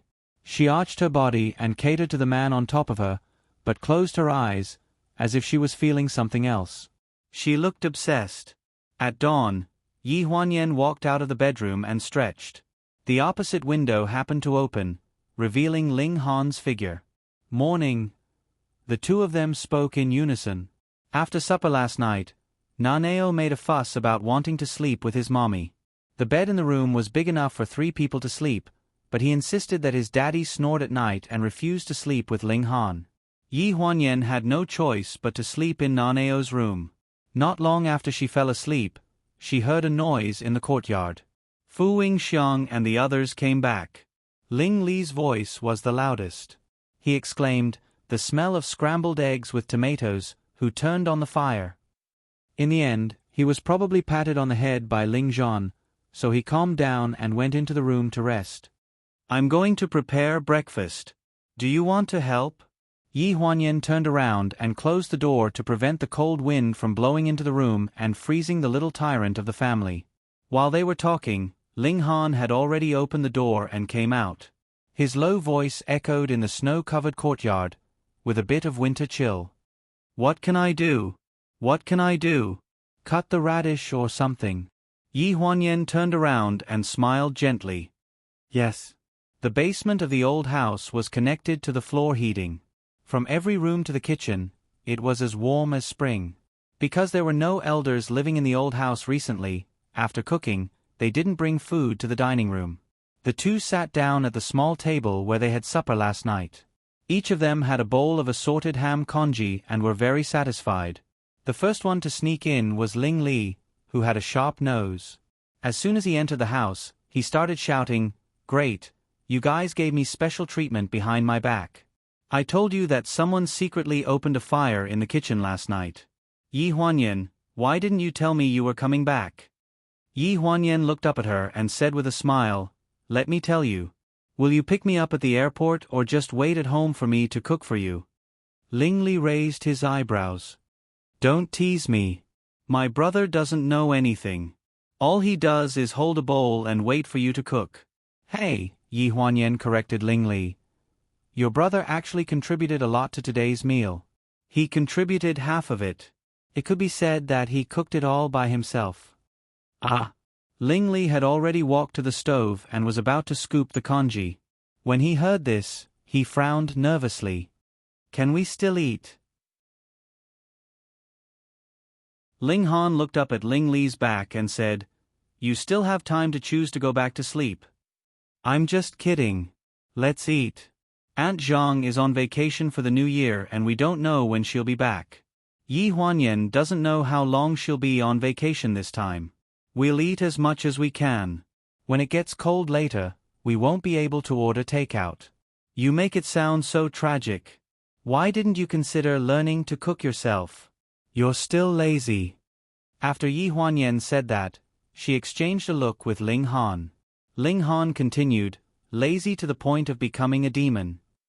Ling Li held the bowl of congee and jumped in front of the stove. "You guys are colluding with each other, colluding with each other." Yi Huanyan glanced at her and said, "Why don't you say that snakes and mice are in the same nest? You even scolded yourself at the same time. We're family, aren't we?" You. Ling Li was rendered speechless by Yi Huanyan and his wife when a cold wind blew through the hall. Fu Yingxiang's face appeared behind the curtain. She walked in with a smile. "I said that I smelled a fragrance and heard voices. Yen, when did you come back last night?" "Last night," Yi Huanyan raised her eyebrows and asked knowingly. "Last night, I had supper with Gu Qi nearby and came back around midnight." "You were all asleep at that time, right?" "I didn't hear anything at all." Fu Yingxiang's expression froze. She lowered her gaze and avoided Yi Huanyan's mischievous gaze. She walked directly to the stove and changed the topic easily. "You're busy enough to cook for everyone as soon as you come back. A pot of congee shouldn't be enough. It's still early, so I'll make some snacks for everyone." The noodles were left in the kitchen to ferment the night before. Yi Huanyan didn't notice it before, but now that Fu Yingxiang opened the lid and took it out in the hottest part of the floor, she revealed a surprised expression. "You really don't treat yourself as a guest." "Let me do this, Sister Ling." Yi Huanyan put down the bowl and chopsticks and got up to help. Ling Han knew that he couldn't help much with making snacks, so he didn't move. He glanced at Ling Li. "You should learn something. Everyone has their own unique skills. You're just waiting to starve to death in the future." Ling Li raised her eyebrows and her big round eyes looked around. "These are all daughters-in-law who are going to marry into our family. That's why they are hard-working. I'm the eldest miss." Before he could finish his words, Yi Huanyan wiped the flour off his nose with the back of her hand. "Eldest miss, with your threatening manner, I really need to consider it. It's very troublesome if you don't get along well with your sisters-in-law after marriage. It's better to forget about it early." Yi Huanyan didn't take Fu Yingxiang into consideration when she said this. Instead, she used a joke to cover up the words that Ling Li had just blurted out. Some things were taboo to joke about when the person involved hadn't been exposed. Ling Li wasn't a fool. She probably realized that Fu Yingxiang's expression wasn't too good, so she shut her mouth. She picked up a piece of dough and carried the bowl of porridge, saying that she was going to Naneo's room to wake him up. This girl, she doesn't have a filter on her mouth. Just ignore her. Yi Huanyan learned from Fu Yingxiang and made a petal-shaped snack. She sprinkled osmanthus and dates in the center of the 5 petals and then placed it in the steamer basket. Fu Yingxiang was very focused when she was making the snack. When she heard Yi Huanyan's words, she didn't have much of a reaction and just smiled. What's there to be calculative about with a child? It's nothing. They're siblings and are quite fun to play with. These words made Yi Huanyan's heart skip a beat. It was obvious that she was drawing a line between them. Fu Yingxiang wasn't someone who would say one thing in front of others and another behind their backs. She probably felt embarrassed after hearing what Ling Li said in front of everyone. She also started to feel conflicted about the ambiguous interactions she had with Ling Zhan these days. But there were some bad things. Yi Huanyan was about to say something when the kitchen door opened. Another person came in. The youth's unique cool voice made people feel refreshed. First, she saw Ling Han sitting on the stool. After greeting him, she turned to look at the stove. Her voice carried a bit of excitement. Sister Yan Yan, Sister Xiaoying, you're up so early? What are you doing? This can be put in the steamer basket.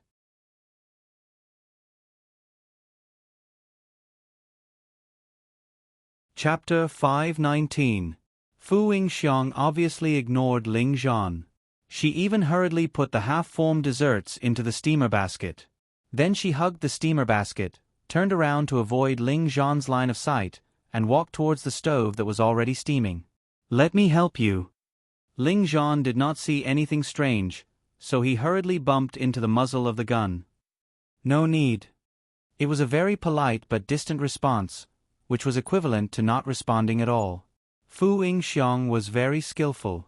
She directly avoided Ling Zhan's outstretched hand and very steadily placed the steamer basket on the boiling water of the iron pot. Ling Zhan's hand missed and hung awkwardly in midair. At this moment, he realized that there was something wrong with the atmosphere. In this kind of situation, people would subconsciously ask for help from the people around them. He turned his head to look at Yi Huanyan, but the moment he saw Yi Huanyan, he remembered what happened in the past. It seemed that this person was not the right person to ask for help, so he looked away. Because of this, he missed the best time to make eye contact. Yi Huanyan naturally did not understand why he was so conflicted. She frowned and looked away from him. She called Fu Yingxiang and said, "How much more do you want to make? Is one steamer enough? I originally planned to make more for you to eat during the new year, so there's no rush to make more. This is just to see how much it is first and then make one more steamer. Then we'll take some to the hospital and give it to Xiao Yu." Fu Yingxiang lowered her head and walked past Ling Zhan directly towards Yi Huanyan. Ling Han coughed dryly and stood up. "You guys are busy. I'll go out first." After saying this, he glanced at Ling Zhan. It seemed that he could not bear to see him being ignored like this, so he helped him out. "Ling Li is running around every day. You should control her a little. Uncle called me the day before yesterday to ask about her homework. Has she started to do the graduation design?" Ling Zhan was stunned for a few seconds and then came to his senses. "I don't know.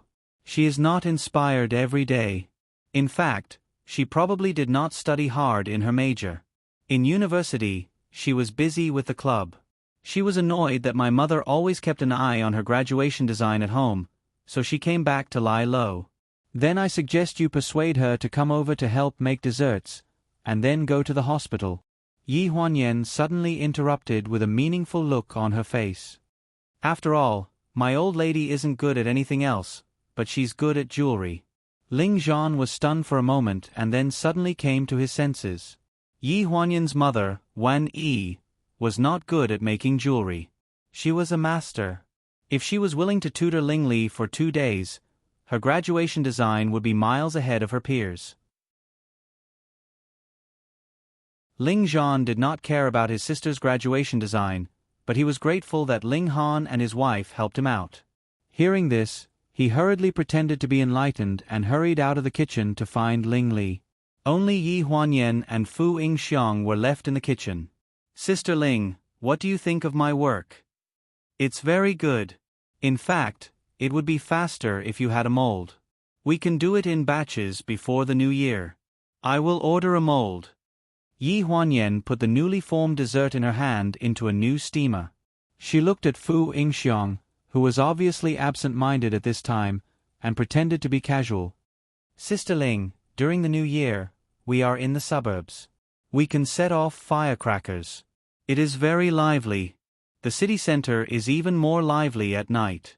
I will take you to see the fireworks." "Yen." Fu Yingxiang interrupted her. "I will probably go back to Macau in 2 days. The casino annual meeting is coming." "It's okay. You can come back after the annual meeting." "Don't bother. I go out for a vacation every spring festival, and this year is the same. If it weren't for Ling Zhan, would you refuse if I asked you to stay?" Yi Huanyan asked straightforwardly. Since there was no point in hiding some things, it was better to be frank. Fu Yingxiang didn't look up. She seemed to have expected Yi Huanyan to see through her. She said in a muffled voice, "I don't know, but I definitely have to go now." "Why?" "I don't know." "Sister Ling, you are not such a wishy-washy person." Yi Huanyan frowned. "What are you afraid of? Are you afraid that if you enter a new relationship, your future will be uncertain? But there is nothing in this world that is fixed." "It's nothing. It's already been booked." Fu Yingxiang looked up calmly.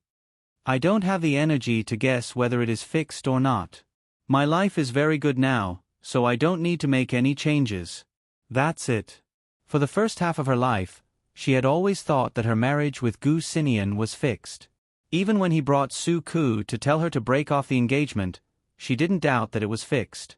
Because she believed in sincerity, she was even prepared to die when Gu Xinian and Su Ku got married. Later on, unforeseen events repeatedly told her that sometimes it was wrong to insist. It was bigotry, it was a dead end, and it was a case of not crying until you see the coffin. When she used up all her bigotry in this life, she felt that being content with the status quo was the greatest responsibility for her life, so any unforeseen event was unnecessary trouble for her. "Then what do you mean by your interactions with Ling Zhan these days? Even Ling Li can see it. He is just a child." Fu Yingxiang took a deep breath. After a few seconds of silence, she said in a low voice, "I was too bored recently, so I didn't know how to control the distance between us. But in fact, we are just normal friends." "Then 2 nights ago, where did you and Ling Zhan go?" Yi Huanyan's question made Fu Yingxiang's eyes suddenly shrink, revealing a trace of nervousness. Last night, you went out for supper. Gu Qi and I were next to you." Yi Huanyan did not hide the fact that she had eavesdropped on their conversation. She was eager to verify her guess. She was eager to confirm whether Fu Yingxiang was avoiding them because she was afraid that it would affect her current life, or if there was another possibility. "Nothing happened. I am just used to going to the gym at night. I met him that day and he came to the gym." "Is that so?" "I said before, we are just normal friends. If I caused him to misunderstand, I will use my departure to dispel such thoughts. So, during the spring festival, if his parents come back, Yen, I hope that you can pretend that nothing happened. You don't have to say anything." Sure enough, it was the second guess. It was not that she was afraid of attracting trouble, or that she was afraid of disturbing her life. What Fu Yingxiang was afraid of was disrupting Ling Zhan's original life, disrupting his family relationship, and alarming his parents and siblings.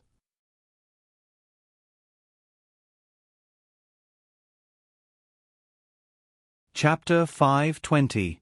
When Ling Li barged into the kitchen, Yi Huanyan and Fu Yingxiang were in a stalemate. Yi Huanyan just wanted Fu Yingxiang to stay for the spring festival. After all, She had no family now. Whether it was going back to Macau or going on vacation, she was all alone. Originally, she wanted her to come to Lonjiang City to play for 2 days. After 2 days, she would play until after the Spring Festival. Fu Yingxiong refused to stay. Just as she was unwilling to give in, Ling Li pushed open the door and rushed in with a look of surprise.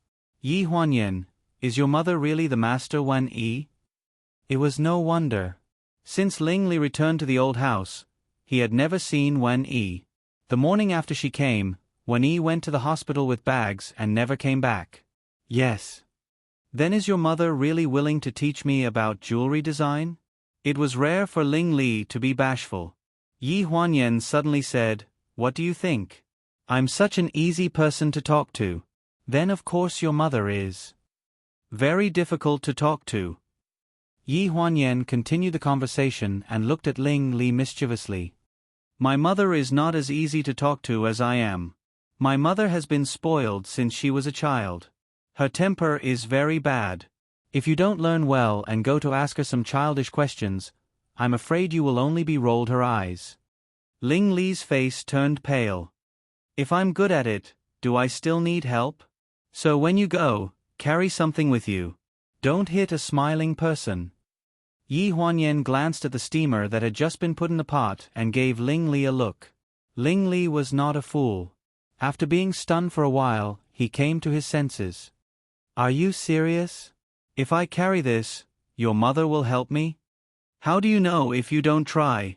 All right, in order to show my sincerity, I will also help you make some snacks." As he spoke, Ling Li rolled up his sleeves. "How do I do this? How do I pinch this?" Yi Huanyan looked at Fu Yingxiong. "I've only just started learning, so I'm not very good at it yet. I won't lead you astray. You can ask fourth sister to teach you." Hearing this, Ling Li still had a nonchalant look on his face as he walked over to Fu Yingxiong with a grin. "Future sister-in-law, teach me how to pinch this." "I'm not your future sister-in-law." Fu Yingxiong frowned. "I'm about the same age as your mother." "So what?" Ling Li looked indifferent as he casually picked up a piece of dough. "According to seniority, I can't call you auntie. Elder sister is elder sister."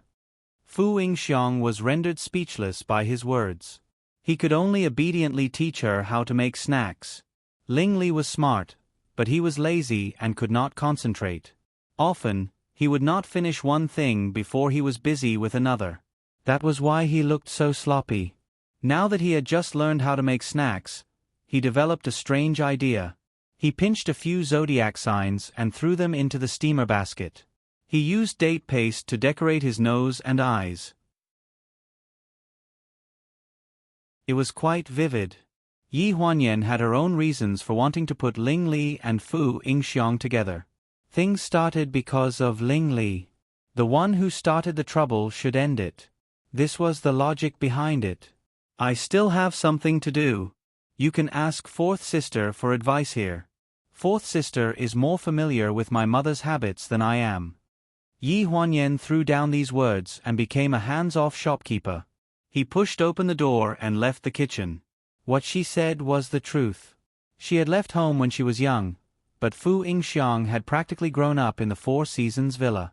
To Wan Yi, she was more like a daughter than a daughter.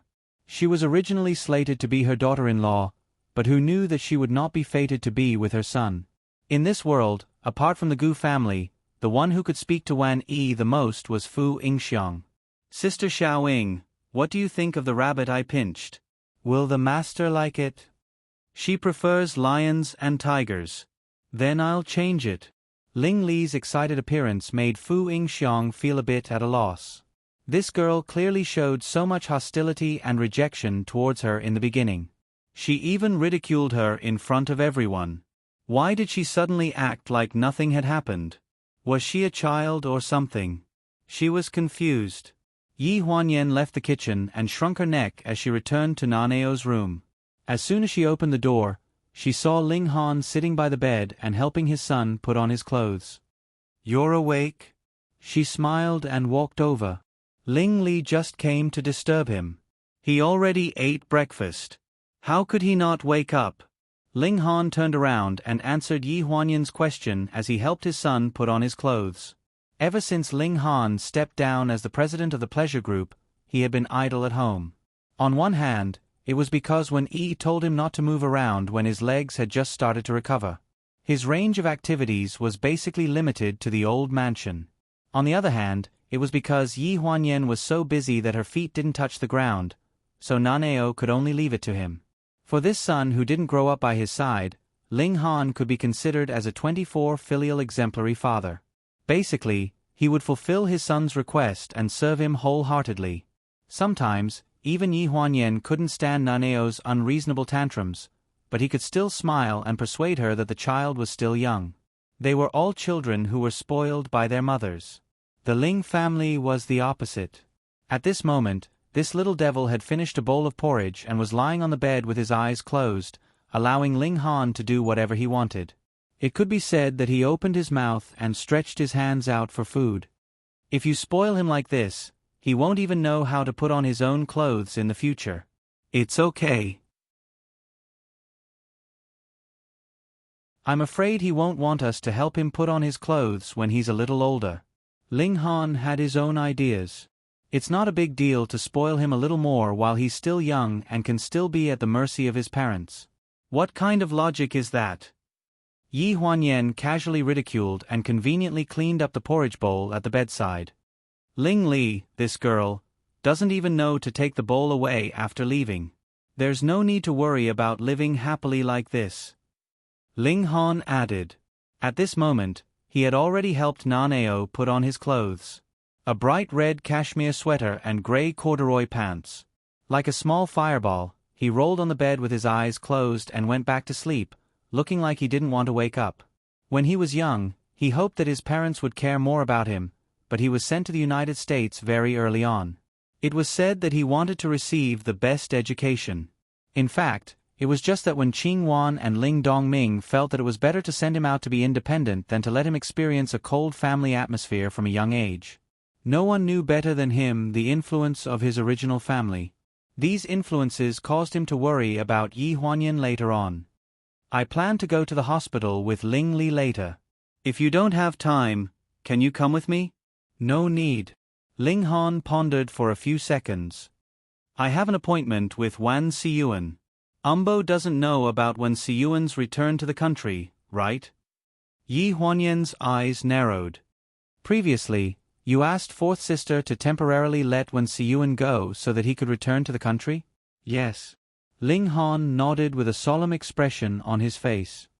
Fourth sister let him come back, but he doesn't dare to look for his father for the time being, so he's still looking for his gang of bad friends to raise money. But when a tiger leaves the plains, who would be willing to help him?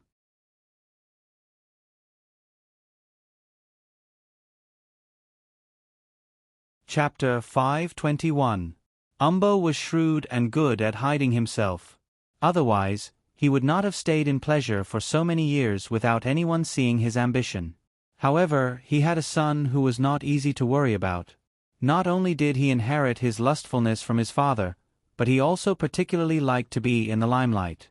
Fu Yingxiang's subordinates in Macau played a little trick, and he obediently took the bait. He owed a lot of gambling debts in Macau and almost lost his life. The casino was naturally Fu Yingxiang's casino. Even if it wasn't, it could still be the casino of the uncles who were on good terms with her in the same industry. For the sake of tens of millions in gambling money, it was naturally not a problem for her to come out from their hands. That was why Wan Siyuan could sneak back from Macau. Have you thought about how to talk to Wan Siyuan? Yi Huanyan asked. Ling Han nodded. Before the accident in pleasure, I actually had a good relationship with him. For the sake of my mother, most of the gambling money he owed was offset from the company's account. His dividends were far less than that. He knew it well. In fact, there was no need to talk. The first thing Wan Siyuan did when he just escaped from Macau was to find Ling Han for help. If it weren't for the fact that his father and Ling Han were against each other before, he wouldn't have waited until today. It's still up to your sisters to help. He should be tired of hiding in the nightclub these 2 days. After Wan Siyuan came back, he had been staying in Su Hong's nightclub. His words and deeds were basically under Ling Han's supervision. After Su Hong heard from Yi Huanyan about the importance of the one family's father and son to Ling Han, she added fuel to the fire. The girls under her hands served the young master warmly every day. After staying in the land of tenderness for a long time, naturally, he would forget about home. The matter of going home to find his father for help had long been forgotten. Therefore, after staying for a week, in addition to the gambling debts in Macau, he also owed a lot of money for prostitution. Wan Siyuan took the initiative to contact Ling Han yesterday. He had been freeloading at Su Hong's place for a week. The finance officer brought the bill to Su Hong. Looking at the few digits on the bill, Su Hong did not care much. Someone had to pay the bill, but this young master's good days were coming to an end. Just do what you need to do. In less than half an hour, Wan Siyuan was beaten black and blue. He was tied to the sofa in the private room and begged for mercy. Su Hong was wearing a satin blue dress and a white fur coat. She looked like a concubine from the old days. She stood in front of Wan Siyuan and threw the list in her hand at him.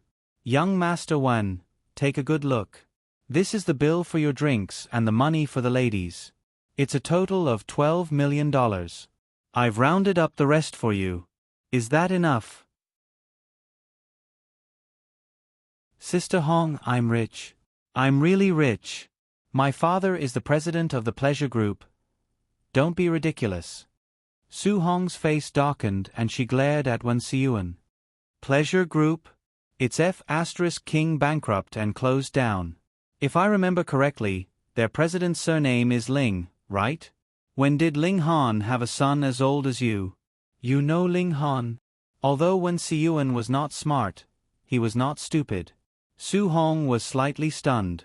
If it were not for the dim light, she would have been exposed. She pretended to be calm and sneered.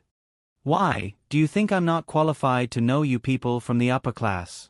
Don't think that you can put on a suit and act like a dog. In the end, you still kneel under the skirts of my ladies." Wan Siyuan's face turned pale. "No, Sister Hong, that's not what I meant. If you know Ling Han, can you help me pass a message and ask him to come and save me? He's my cousin." Su Hong pretended to be stupid and rolled her eyes at him. "Cousin? Who are you kidding? Why don't you ask your father for money?" "My father. If my father knew, he would definitely break my legs. Moreover, he doesn't have money." Wan Siyuan's face was bitter as he looked at Su Hong with a fawning expression. "Red wine, take it that I'm begging you. You won't lose out. I promise that my cousin will definitely pay back the money for me." "He has money."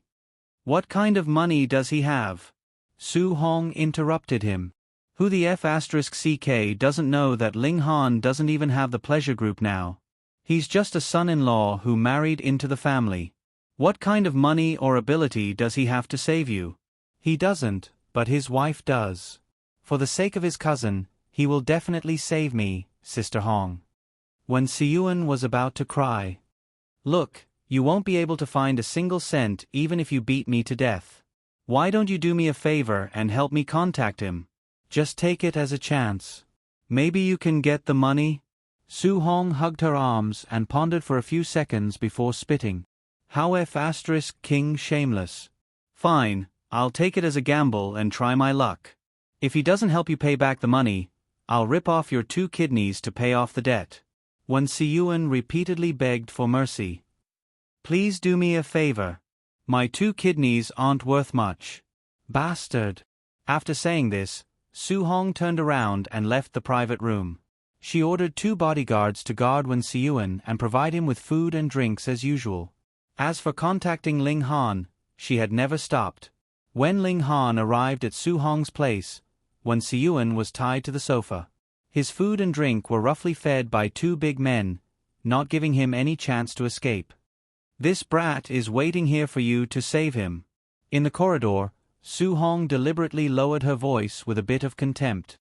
"Are you sure that Umbo will really listen to such a good-for-nothing guy? Although Umbo is lecherous, he only has 1 son for so many years." After all, Wan Siyuan is the one he trusts the most. At this moment, they had already reached the door of the private room. Su Hong stopped, looked around, and raised her voice. Mr. Ling, let me say this first. My men did take action a little, but it was because I had no choice. If everyone owes money for drinks like young Master Wan, I won't be able to open my shop anymore. Homeless people come here every day to eat and drink. I might as well do charity. Su Hong's voice was loud, and the door was not closed tightly. When Wen Siyuan, who was sleeping inside, heard this, he instantly struggled to get up from the sofa and shouted at the door, as if he had been injected with a cardiac stimulant. Cousin, save me. Ling Han glanced at Su Hong. Su Hong understood and smiled. I'll give you some time alone. Mr. Ling, you can decide to return the money yourself. I'll wait for you next door. Thank you. After saying this, the bodyguard helped to open the door. Ling Han walked into the private room and turned on the light switch on the wall. The dark private room was suddenly as bright as day. Wen Siyuan was not used to such a strong light and subconsciously closed his eyes. In front of Ling Han's eyes was a mess. These days, Wen Siyuan was indeed living a carefree life here. This was good. It was enough to give him a good reason to make this deal, and he did not have to care about any of the Wen family's reputation. Cousin, you're finally here. Save me. Why should I save you? Wen Siyuan? Ling Han's voice was very cold. The strong light in front of him seemed to be blocked by something. Wen Siyuan slowly opened his eyes. Under the backlight, he could not see Ling Han's expression clearly. He only felt that it was too cold.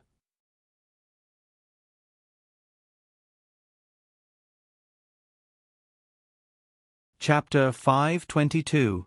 Wen Siyuan had been spoiled since he was a child. He had never suffered before. Previously, he was forced by Su Hong to the point that he had no other choice. In addition, he had gambled before.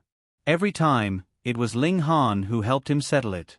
In a moment of desperation, he didn't think too much. He thought that if he called Ling Han, he would more or less save his life for his aunt's sake. But he forgot that all the difficulties in pleasure were caused by him and his father. Ling Han's reminder made him come back to his senses in an instant. His hands and feet were cold. Cousin. Anyhow, for aunt's sake. Wen Siyuan seemed to have grasped at a life-saving straw. He desperately wanted Ling Han to remember Wen Qingwan's care for him and his father. Before Ling Han was born, Wen Qingwan's health was not very good. It was not easy for her to get pregnant. So, Wen Siyuan was almost adopted under Wen Qingwan's name. This was also the reason why Wen Qingwan insisted on letting Umbo and his father invest in pleasure when pleasure was at its peak. In her heart, Wen Siyuan was equivalent to half her son.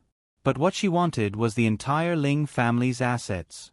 At that time, it was not appropriate to transfer all of it to Ling Han's name. It could easily cause a fluctuation in the stock market. So, she let Umbo and his father invest. Ling Han leaned over slightly. His hands were still in his trouser pockets. He made a condescending gesture. He looked coldly at Wen Siyuan. His voice was unusually cold. When you and Uncle were calculating how to take all the shares from me, you didn't seem to think that I was your cousin, right? You didn't give face to my mother. The blood drained from Wen Siyuan's face in an instant. I have some friendship with Hong Jie, but I'm like a clay Buddha crossing the river. Why should I help you? Ling Han's voice was not loud, but it was enough to send a chill down Wen Siyuan's spine. I've spent more time than I have in the past 40 years. I've thought about a lot of things. In the past, I've helped you pay off a lot of gambling debts, but I've never said anything about it. At that time, I did it for my mother's sake. I felt that there was nothing wrong with helping my family more or less. After all, if you can't trust your family, who else can you trust? However, it was the family that I trusted that caused me to end up in my current situation. I can only rely on a woman to survive. His hands were tied behind his back, and his bruised eyes stared at Ling Han, as if he had been scared witless. When he heard Ling Han's words, he showed some sluggishness, and stammered, "Brother Ling Han, I'm sorry. Didn't you say that you have a very good relationship with the second daughter of the Gu family?" Ling Han's eyes instantly turned cold. Good relationship?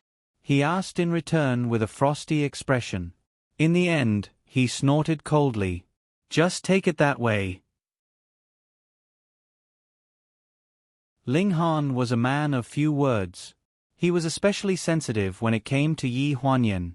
Instead, it made Wen Siyuan suspicious. There have been many rumors about Gu Huanyan and the male actors in the production team on the internet, especially with the male lead of this movie, Su Nianhua. It was even more sensational.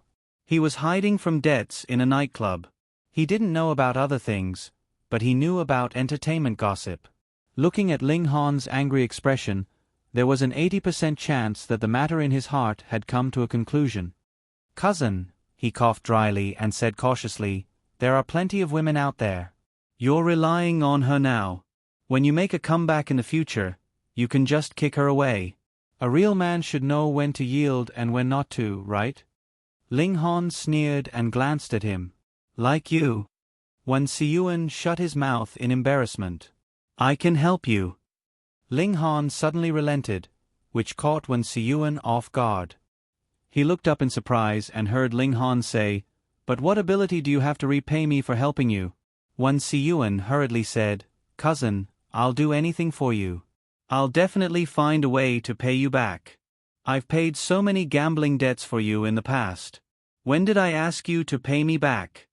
Ling Han stood up straight. The light shone on his hair, making him look even taller and colder. Besides, if you really want to pay me back, can you pay me back? Then I want to take back the pleasure. Ling Han straightforwardly stated his purpose. You don't have any objections, right? Wen Siyuan's face stiffened. He was always embarrassed when this topic was brought up. No, of course I don't have any objections. It was yours to begin with. He suddenly raised his head and said solemnly, Cousin, if you participate in the election for the chairman again, I'll definitely vote for you. 0 shares. You can't even enter the board of directors. What's the point of you writing this empty check? Cousin. Ling Han sneered. What do I want? No matter how stupid you are, you can tell, right? Wen Siyuan's face was pale. I have 12% of the shares in my hands. In order to pay off my gambling debts, I have already sold all of them. I really have no choice. You have no choice, but what about your father? Umbo had embezzled all the shares in his hands at that time. Even if a portion of them was given to Wen Siyuan and was squandered, he was now a major shareholder that was enough to crush the entire board of directors. Wen Siyuan's face became paler and paler as he trembled. My father. I can't steal my father's shares, right? That's against the law. I'll go to jail. Which do you think is worse, going to jail after the exposure of illegal equity transactions or being hunted down by creditors with broken arms and legs? The private room was too quiet, causing Ling Han's voice to echo.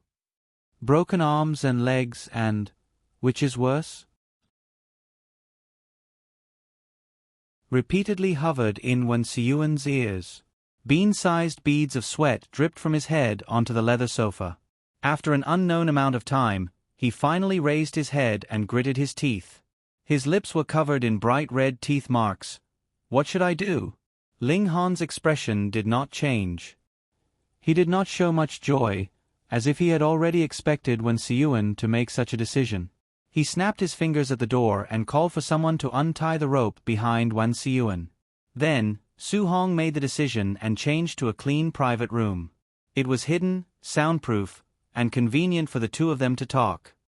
How did you force me to do the equity transfer back then? I hope you can learn 30% of Gu Duo's ability. Ling Han placed the teacup on the coffee table with a cold expression. In the folder he carried with him was the equity transfer letter that had been drafted long ago. At this moment, it was placed in front of Wen Siyuan. No matter what method you use, make your father sign this equity transfer letter and stamp it with the official seal and your father's personal seal. My father likes to drink. This is not too difficult. Wen Siyuan clenched his fingers. Even though he said it was not too difficult, he still showed a conflicted expression. Ling Han picked up the teacup, took a sip, and put it down again. It seemed that he had seen through his doubts. If you have any questions about this cooperation, I hope you can ask clearly here. If the cooperation is terminated because you have any problems with me, I'm afraid that the half of the debt I paid for you in advance will not be enough to support the next group of creditors. Wan Siyuan's expression froze. After hesitating for a few seconds, he asked cautiously, "Cousin, you've already prepared the share transfer agreement. Is this all part of your plan?"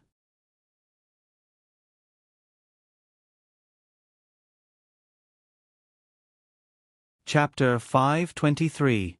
A detailed equity transfer letter appeared at such a coincidental time. This made Wan Siyuan suspect that everything in front of him was simply preparation for this transfer letter. Ling Han put down the teacup and his expression did not change. "I'm going to take back pleasure. It's not a matter of a day or two. Is it strange to prepare an equity transfer letter? But I came to see you with an equity transfer letter. Isn't it too purposeful?" Ling Han interrupted Wan Siyuan's words. Wan Siyuan frowned. Although it was a question, he had never had confidence in front of Ling Han. "You're right. This is what I planned." Ling Han admitted it very readily, which made him even more at a loss. "Who do you think you can hide the gambling debt from in Macau? Except for your father, who is in the dark, who doesn't know about it." Speaking of this, he sneered, "Even if you are lucky and can escape the gangs in Macau, what about after returning to China? Do you dare to go back to your father and ask for money, or can you ask your fair-weather friends for money? So you've thought about it a long time ago. I'll ask you for help?" Wan Siyuan had an awkward expression on his face. "If you can't even think of this, how do you think pleasure has stood firm in my hands for so many years?" Ling Han raised his chin and glanced at him contemptuously. "I've considered this. Is it strange to prepare the equity transfer letter in advance? This deal is not too much, right?" Wan Siyuan only felt as if something was choking in his throat. It took him a long time to make a sound. "It's not too much. It's not too much. Sister Hong, I'll settle the bill for you first. As for the gambling debt, it depends on whether you can get what I want from your father. I'll do it as soon as possible. Don't worry. I won't rush you." Ling Han picked up the teacup and drank the tea in the cup. Wan Siyuan felt his heart skip a beat. He had no confidence at all. Although he was a few years older than Ling Honshu, ever since he was young, he had always been a little afraid of this younger cousin of his. Ling Honshu always had a decisive and unfathomable look on his face, making others feel uneasy. Union Hospital. Wan Yi was sitting on the edge of the bed. She took out the food from the 2 thermal containers and placed them on the small table. "This is the chicken soup I personally made for you. There's wolfberry, longan, red dates, and Cotinopsis palacula in it. Xiaoyu, you have to drink more." Ji Xiaoye had a bitter expression on her face. "Mom, I've been drinking chicken soup for a week. If I still drink it, won't it be too nutritious?" Wan Yi stuffed the spoon into her hand. "How can it be too nutritious? Previously, your body was too weak. The doctor said that you couldn't take it too quickly, so it was already done step by step. From simple chicken soup, to wolfberry, longan, and now Cotinopsis palacula." Gu Sinian was sitting on the sofa by the window reading the newspaper. When he heard this, he looked up. "Mom, did you make this soup?" Wan Yi never cooked at home. She didn't even know how to turn on the rice cooker, let alone make soup. After moving into the new apartment, there were 2 servants serving her every day. One was in charge of cleaning, and the other was in charge of cooking. She didn't even need to think to know who made this soup. "I was the one who watched Ah Xiang brew it," Wan Yi retorted. Ah Xiang was the maid in charge of cooking in the apartment. She was about the same age as Wan Yi. She was from the northeast and had a straightforward personality. Her children were in Lonjiang City, and she couldn't stay idle, so she found some work in the housekeeping company. The 2 of them got along very well. Gu Sinian went to the apartment once. He felt that if Ah Xiang and Wan Yi were to spend more time together, Wan Yi would most likely be urged to square dance with Ah Xiang every morning and evening. "If she doesn't want to drink it, don't force her to drink it." Gu Xinian closed the newspaper and threw it on the coffee table. He got up and walked to the bed with his hands in his trouser pockets. I'm going out to buy food. Put away these soups. Don't eat them. Wan Yi raised her arms and hugged the food boxes as if she was protecting her food. She raised her eyebrows and said, What do you mean you're going out to buy food? I've already made this. I can't waste it. Just this meal. Let Xiao Yu eat it. I promise I won't have to eat this next meal. That's what you said yesterday and the day before. Gu Xinian mercilessly exposed his mother's delaying tactics. I'm doing this for the sake of Xiao Yu and your child. This is her first child. If she doesn't take good care of herself, Xiao Yu will suffer. You're the one who will feel bad. Mom. All right, Xinian. Mom, I didn't say I won't drink it. When Ji Xiaoye saw that the two of them were in a deadlock, she felt apologetic and hurriedly interrupted the argument. She smiled and tugged at Wan Yi's sleeve. Mom, you're still protecting her. How can I drink it? Yes. Drink it while it's hot. Wan Yi quickly retracted her hand. Then, she picked up a bowl of chicken soup and handed it to Ji Xiaoye. Wait a minute. Gu Xinian put his hand between the chicken soup and his wife. Mom, you have to promise that this is the last bowl of chicken soup. Wan Yi frowned. Hey, you brat. When did I ever go back on my word? I swear. Xinian. Ji Xiaoye couldn't stand it anymore. She quickly tugged at Gu Xinian's sleeve. Mom. Gu Xinian was indifferent. He only looked at Wan Yi seriously. No one knew a mother better than her son. No one knew better than him. Wan Yi had always wanted a grandson. Now that Ji Xiaoye was finally pregnant, how could she care about her feelings? She just wanted a chubby grandson. When one was older, they were more pedantic than when they were younger. He had mixed feelings about Ji Xiaoye's pregnancy. Until now, he still hadn't come back to his senses. During this period of time, when she started to have morning sickness and when he saw Wan Yi busily feeding her all kinds of soups that she didn't like, he knew that he would explode sooner or later. It was just a matter of when. Wan Yi frowned. After a while, she pretended to be relaxed and waved her hand. Okay. I swear, okay? Today is the last bowl of chicken soup. In the future, even if you beg me to make it for your wife, I won't do it. Mom, don't listen to him.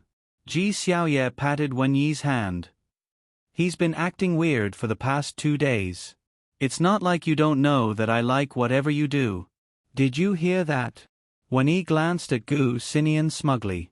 Gu Xinian expressionlessly took the bowl of soup from Wan Yi's hand and drank it in one gulp. Wan Yi was shocked. Mom, you have to keep your promise. This is the last bowl of chicken soup. After saying this, he walked out of the ward. Hey, Xinian, where are you going? Ji Xiaoye asked anxiously. Wan Yi said faintly, Don't worry about him. Don't worry about him. He probably went to the bathroom to vomit. What? He hasn't drunk chicken soup since he was a child. He thinks it smells fishy and vomits after drinking it. Hearing this, Ji Xiaoye's expression froze. Then why did he? He can't bear to see you suffer. Wan Yi smiled with an unfathomable expression. I saw that he hasn't uttered a word these past 2 days. He looks like he has a lot on his mind. This time he's planning to vomit all out.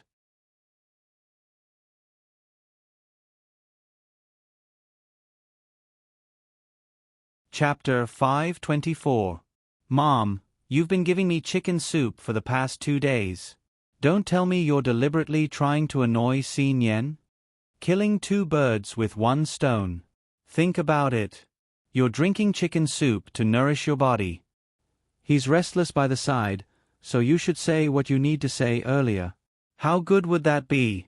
When he comes back after vomiting, he'll probably tell you anything you ask. Ji Xiaoye's lips twitched. It was still the same thought as before. The Gu family was full of lunatics. They might have a computer in their heads. They even schemed against their own family. They didn't care about their lives when they schemed. Before Gu Sinian could return, there was a commotion outside the ward. Yen Yen is here. Ji Xiaoye's eyes lit up. When Wen Yi turned around, Yi Huanyan had just pushed open the door and said with a smile, "Mom, I'm here. You haven't eaten, right? I brought you some food. What did you bring?" Wen Yi glanced at her. "Xiao, you can't eat random snacks now. It's the pastry made by fourth sister and Ling Li." Yi Huanyan turned around and glanced at Ling Li. Ling Li understood and quickly carried the pastry box to the small table beside the bed. Wan Yi sized up Ling Li. "This girl is Ling Li?" The two of them had never met before. The morning after Ling Li came back, Wan Yi rushed to the hospital and didn't return to the old house after that. However, according to Wan Yi's meticulous investigation of her future son-in-law, she even checked Ling Han's 18 generations of ancestors. It was impossible that she didn't know Ling Li. Yi Huanyan hurriedly introduced her. She's second uncle's eldest daughter, Ling Li. Wan Yi still had a lukewarm attitude towards Ling Han. If she introduced herself as Ling Han's cousin, she probably wouldn't give him any face. But if she introduced herself as Ling Dongyu's daughter, then it was different. Ling Dongyu had saved the Gu Corporation some time ago, so the Gu family was indebted to him. As expected, Wan Yi's expression softened. "Ling Dongyu's daughter? Come, let me take a look." Ling Li took a step forward in a natural manner. Wan Yi nodded. "This little girl is quite pretty. I heard that you majored in jewelry design in university. Did you come back to study Chinese jewelry? You're considered to be in the same profession as me. How's your learning? If you have any questions, feel free to ask me." Hearing this, Yi Huanyan was overjoyed. There was obviously a chance. As long as Ling Li's mouth was a little sweeter, it wouldn't be a problem for Wan Yi to help him out for Ling Dongyu's sake. Ling Li glanced at Wan Yi suspiciously. "How do you know that I majored in jewelry design?" Wan Yi put on a fake smile. "I was on the phone with your father some time ago. Your father has been asking me to take care of your studies. After all, I owe your father a favor. How can I not help you with such a small matter? By the way, I have 2 students who are teachers in your school. Alex is in charge of jewelry appreciation this year. It won't be a problem for him to graduate." Ling Li frowned as a displeased look appeared on his face. Bang!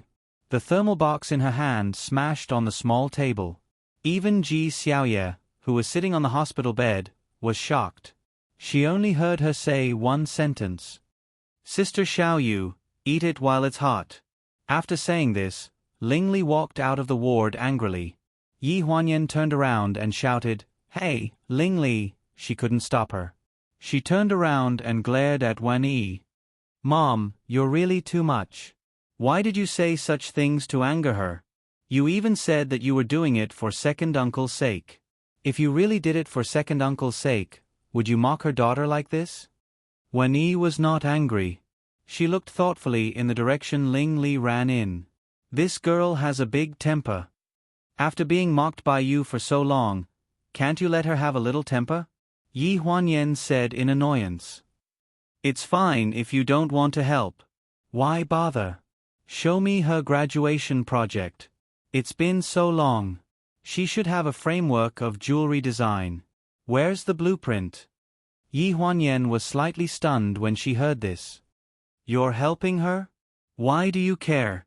Just take care of your Ling Han. Why do you care about me?" As she spoke, she turned around and looked at Ji Xiaoye. Ji Xiaoye was the most relaxed. She was holding a box of snacks that Ling Li had just smashed on the table. She was eating happily. This was the most enjoyable meal she had ever had since Wan Yi took care of her. "Don't eat so much. You won't be able to finish the food An Yen bought for you later," Wan Yi reminded her. Yi Huanyan thought about what Wan Yi said just now. It seemed that she meant to help Ling Li. However, looking at Wan Yi's calm expression, she was not sure. Was she going to help or not? In the hospital parking lot, Yi Huanyan saw Ling Li, who was wearing a black down jacket, standing beside her car and venting her anger on the flower bed. She kicked the green plants in the flower bed 1 foot at a time. It's winter. There's only so much greenery on the street. Is it necessary to vent your anger on the greenery? Yi Huanyan, what does your mother mean? She has such a temper, but it's not that she doesn't want to help you. Keep your temper. She's not that good-tempered. Yi Huanyan opened the car door, tilted her head, and said, "Get in the car. I'll talk to you in the car." Ling Li shrank her neck. Thinking about her attitude just now, she was not that good, but she was not guilty. She straightened her neck and said, "It was your mother who mocked you. What's so great about being a master? She's the best in jewelry design in the world. I can be better than her in the future." "You're so good. Don't you want to look at your college transcript?" Yi Huanyan glanced at her, turned her head, opened the driver's seat door, and got in. "If you don't get in the car, I'll go by myself." After sitting in the car for less than 2 seconds, the car shook slightly. Ling Li's figure was reflected in the rear-view mirror. She still had a righteous look on her face when she got in the car. "I can't get a taxi outside the hospital. Otherwise, why do you think I'm waiting for you here?" Yi Huanyan raised her eyebrows. "Okay, put away your temper of not eating handouts. Print out a copy of your graduation design draft and give me a copy. It's best if you give me some of your design samples in the past few years." "What for? What else can I do? My mother wants to see it." "No. It's up to you." Yi Huanyan didn't give in at all. After saying this, she no longer paid attention to this little ancestor. Ling Li's temper was not affected by force or persuasion. She was very awkward. Before she could think it through, this matter would be a dead end. Yi Huanyan was not in a hurry. Anyway, in the end, whoever was anxious about their graduation design would be anxious. Ling Li only came back to her senses when the car arrived at the entrance of Haiyan Media. "Why did you bring me here? I don't have time to send you back. Stay here for half a day. I'll take you back tonight, or you can take a taxi back. This is the city center. It's convenient to take a taxi or the subway. Aren't you capable?" "Hey, Yi Huanyan. When you change the way you address me, your graduation design will be easy to handle." After saying this, Yi Huanyan got out of the car by herself and walked toward the entrance of the company. The receptionist at the entrance nodded at her. "Hello, President Gu." Ling Li sat in the car and felt all over her body. In the end, she did not find a single cent. Her stomach even growled.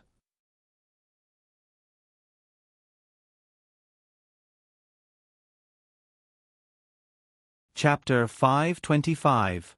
In the penthouse of Haiyan Media. Ling Li sat on the sofa and wolfed down the takeout. In front of the desk in the living room, Gu Qi glanced in Ling Li's direction and turned to look at Yi Huanyan. "Do you want to give her another one? She'll ask for it when she's done eating. Don't worry about it." Yi Huanyan looked down at the movie feedback in her hand. The movie has been released for 3 days. 4 stars accounted for 75% of the reviews. 5 stars accounted for 10%. Overall, there doesn't seem to be a problem, but the remaining 1-star negative reviews are too abnormal. It's like a water army. You noticed it too? Gu Qi frowned and placed another set of information in front of Yi Huanyan. It's not just these 1-star negative reviews that are abnormal. What's even more abnormal is that the attendance rate of the movies in these cinemas is all 0. Is it an acquaintance who booked the cinemas? Yi Huanyan asked. I'm not sure. I've checked. The source of the ticket purchase information is from a foreign account. From the premiere, it booked multiple cinemas for 3 days in a row, but none of them were occupied. Contact the people in charge of these cinemas. If there's a situation of booking in the next few days, let us know immediately. Gu Qi nodded. Booking the cinemas was a good thing for the box office, but the attendance rate was lowered by these empty cinemas. It was definitely not a good thing for the movie's rating. It would be fine if it was an acquaintance who booked the cinemas, but what if it wasn't? Yi Huanyan's worries were basically the same as Gu Qi's, but she also thought of another thing. By the way, you still haven't found Gu Duo? Gu Qi frowned. Yes, my brother said that Gu Duo's last flight information was to return to China. Some time ago, when the Four Seasons villa was undergoing restructuring, Gu Duo, who had been secretly imprisoned by Gu Lu, took advantage of the chaos to escape. The last tracking information was at the airport, and then when she returned to China, it was as if she had disappeared from the face of the earth, completely disappearing. I have a question. Yi Huanyan frowned. Your brother and the bodyguards in the villa are very strict. It's basically impossible for Gu Duo to escape. Gu Duo had always been imprisoned in that secret room on the west coast. In Gu Lu's words, it was to give her a taste of her own medicine. Gu Xinian and Ling Han had suffered a lot in that water dungeon. It was time for this vicious woman to have a taste of her own medicine. Gu Duo had always been at odds with the three Gu siblings in the villa. She thought highly of herself. Other than the Gu couple and Gu Xinian, the others were all servants. She basically looked down on them and was very unpopular. Especially after doing those evil things, almost everyone wanted to beat him up. The three Gu siblings gnashed their teeth in hatred when they saw her. On the day Gu Duo escaped from the villa was cleaning up the west coast. There were not enough workers, so all the bodyguards on the island were sent to help. During that time, there were too many eyes, so my brother sent people to transfer Gu Duo from the secret room on the west coast to the underground wine cellar in the North Court. The North Court? Yes, the North Court. The North Court is the furthest from the villa's construction site. The workers from outside were the least likely to find out anything, so they arranged for her to be in the North Court. Unexpectedly, not long after they arranged for her to be in the North Court, something happened. Gu Qi said it casually, but there were still some dangers. For example, that night, it was actually Gu Min who went to deliver food to Gu Duo, but she was gone for a long time and didn't come back.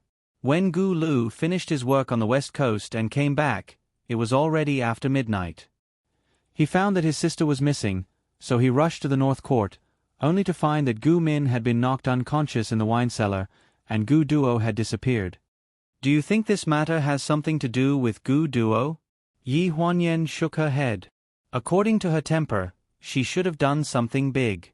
This kind of trivial matter doesn't seem like her style. Previously, she forced Ling Han to abdicate from the pleasure group and tried to collapse the entire Gu's group. Gu Duo was very ambitious and capable. Forget it, let's not care about her. She was a ticking time bomb when we locked her up in the villa. Now that she has left, we don't have to think of a way out for her. No matter what she will do after she gets out, we'll deal with whatever comes our way. Gu's group and the pleasure group are open and above board. We're not afraid of her. Recently, they had been busy. No one had time to care about Gu Duo's disappearance for no reason. They just suddenly thought of this matter and asked casually. Gu Qi nodded. Without the He family's help, she doesn't have the ability to stir up trouble. After saying this, Gu Qi was about to discuss the publicity work after the movie with Yi Huanyan about the film review, when he heard Ling Li's voice in the room. Another serving. At the dining table, Ling Li wiped his greasy mouth and stared at Gu Qi with wide eyes. 2 more drumsticks. Gu Qi pursed his lips and looked at Yi Huanyan. She really doesn't stand on ceremony. Yi Huanyan glanced at the time on his wrist and looked up. Go order food for her first. I'll read the documents first. I'll go down for a meeting in 10 minutes. Gu Qi nodded, closed his notebook, and left the apartment. Your assistant doesn't seem to care about you at all. Ling Li wiped his mouth and strolled from the dining table to Yi Huanyan's desk. Yi Huanyan didn't even look up. Don't you also look down on me? That's different. I'm on the same side. He's my family member. Yi Huanyan rolled his eyes at her. Why are you asking for drumsticks so self-righteously? Didn't I tell you that he grew up at the Four Seasons villa? He's not a servant or a bodyguard. The 3 of them are my father's adopted children. Logically speaking, he's my younger brother. Come on. Ling Li pursed his lips with a disdainful look. Isn't that Gu Duo your parents' adopted daughter? She almost caused your parents to go to jail. I don't think your parents have good taste in adopting children. They almost got themselves into trouble. Gu Duo was forcefully sent to the villa by his parents. Yi Huanyan frowned. Her parents were kind to my mother. I raised their daughter for them. It can be considered that I've repaid them. How magnanimous. Ling Li pulled out the chair Gu Qi was sitting on and sat down. I don't mean to say this, but why is your family so magnanimous? If you meet Brother Ling Han's grandfather's family, you won't be able to handle it. Yi Huanyan was slightly stunned. Wan Qingwan had many brothers from her family. After Ling Han's grandparents passed away, there were still 3 uncles, 2 aunts, and a large group of cousins. Yi Huanyan had never seen those people before. Ling Han went back to stay for 2 days every New Year. He rarely saw them, let alone her. You haven't met them yet, right? Ling Li could tell from Yi Huanyan's reaction. If you're getting married next year, my brother will definitely take you to meet them this New Year. Not necessarily. Yi Huanyan frowned. His grandparents are no longer alive. There's no need for me to meet his uncles and aunts, right? Do you want to bet? Ling Li was excited. He leaned over the table and pressed down on the pile of documents below. I'll bet you 10,000 yuan. I bet my brother will arrange for you to meet during the New Year. Do you believe me?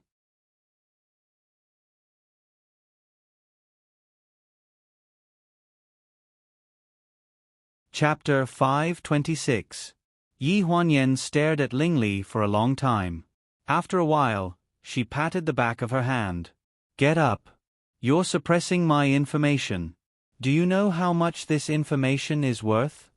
Ling Li let go of her arm and fell back into the sofa chair. She snorted. Come on, Yi Huanyan. You don't dare to bet. Why are you changing the topic? Who doesn't dare to bet? Yi Huanyan raised her eyebrows.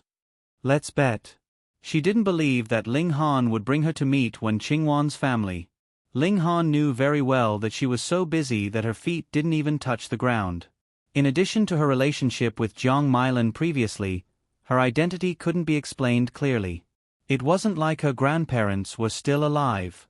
Bringing her to meet those people now was purely looking for trouble for himself, wasn't it? Just as she finished speaking, she saw a chat window pop up on her phone. When she opened it, she found that it was a message from Ling Li. What are you doing? Yi Huanyan frowned. Ling Li waved her phone. I'm waiting to receive the money. I'll send you the account number first. When you lose, transfer the money to me first. I don't need you to admit defeat. I can still live with my face.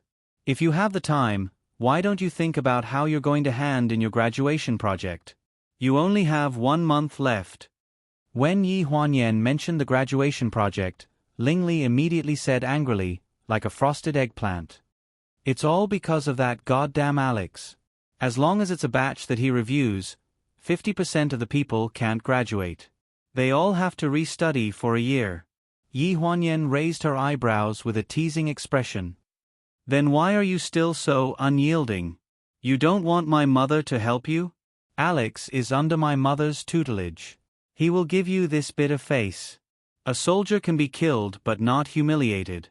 If I can't pass, I'll restudy for a year. What's the big deal? That's right. Then you better pray that the person next year won't be a disciple under my mother's tutelage. I heard that other than Alex, your academy also has 3 great protectors. 2 of them were taught by my mother. Ling Li's face paled. That was why she was so anxious. There were a total of 5 teachers in the school who reviewed jewelry, and 3 of them were extremely strict. Those who were lucky enough to meet 2 of them could barely pass.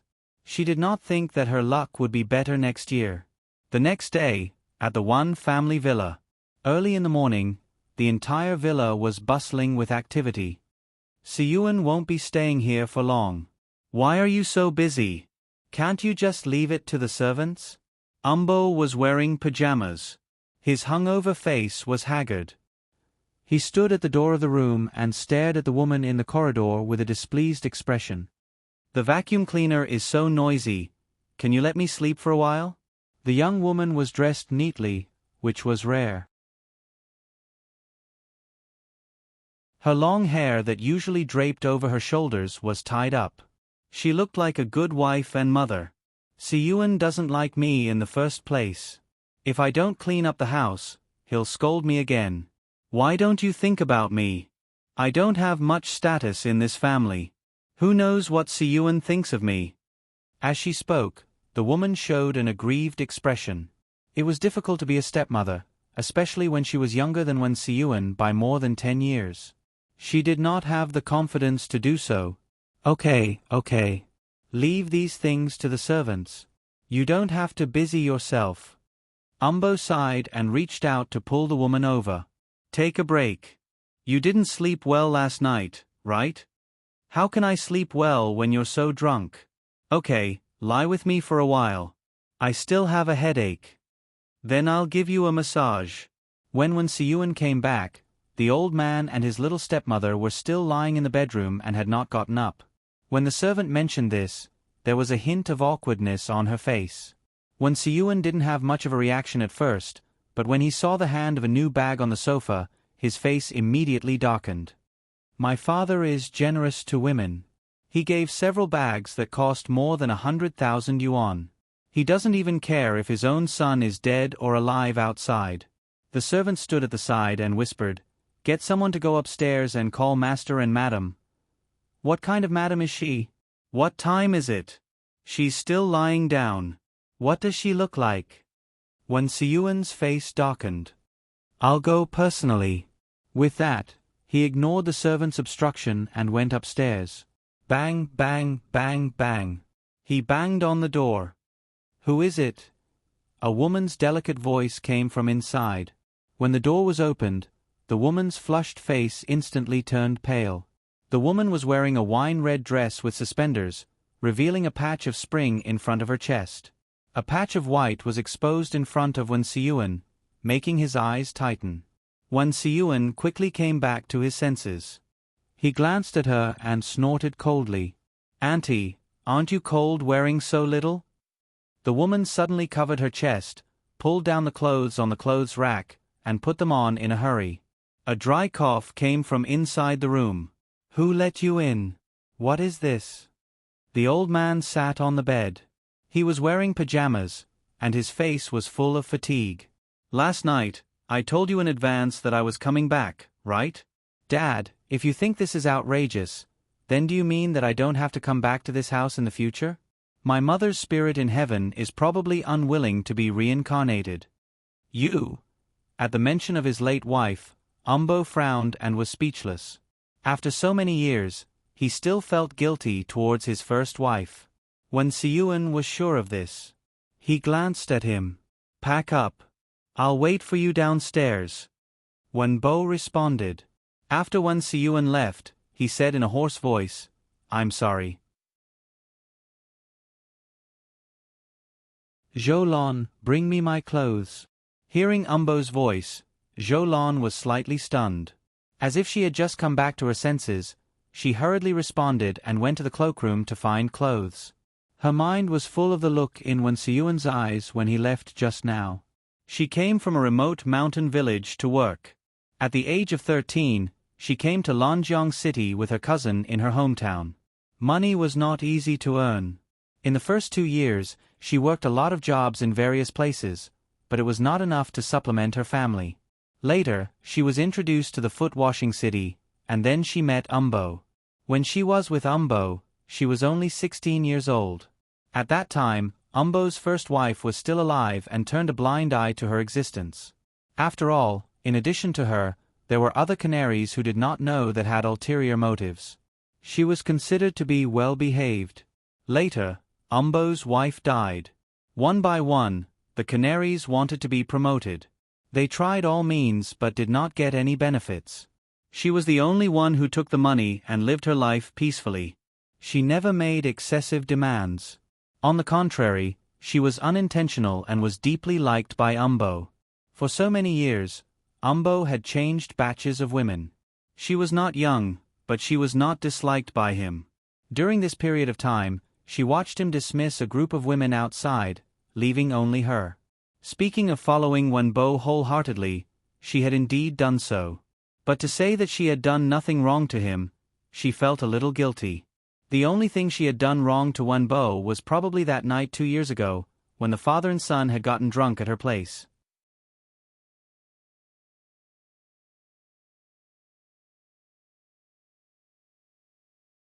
Chapter 527.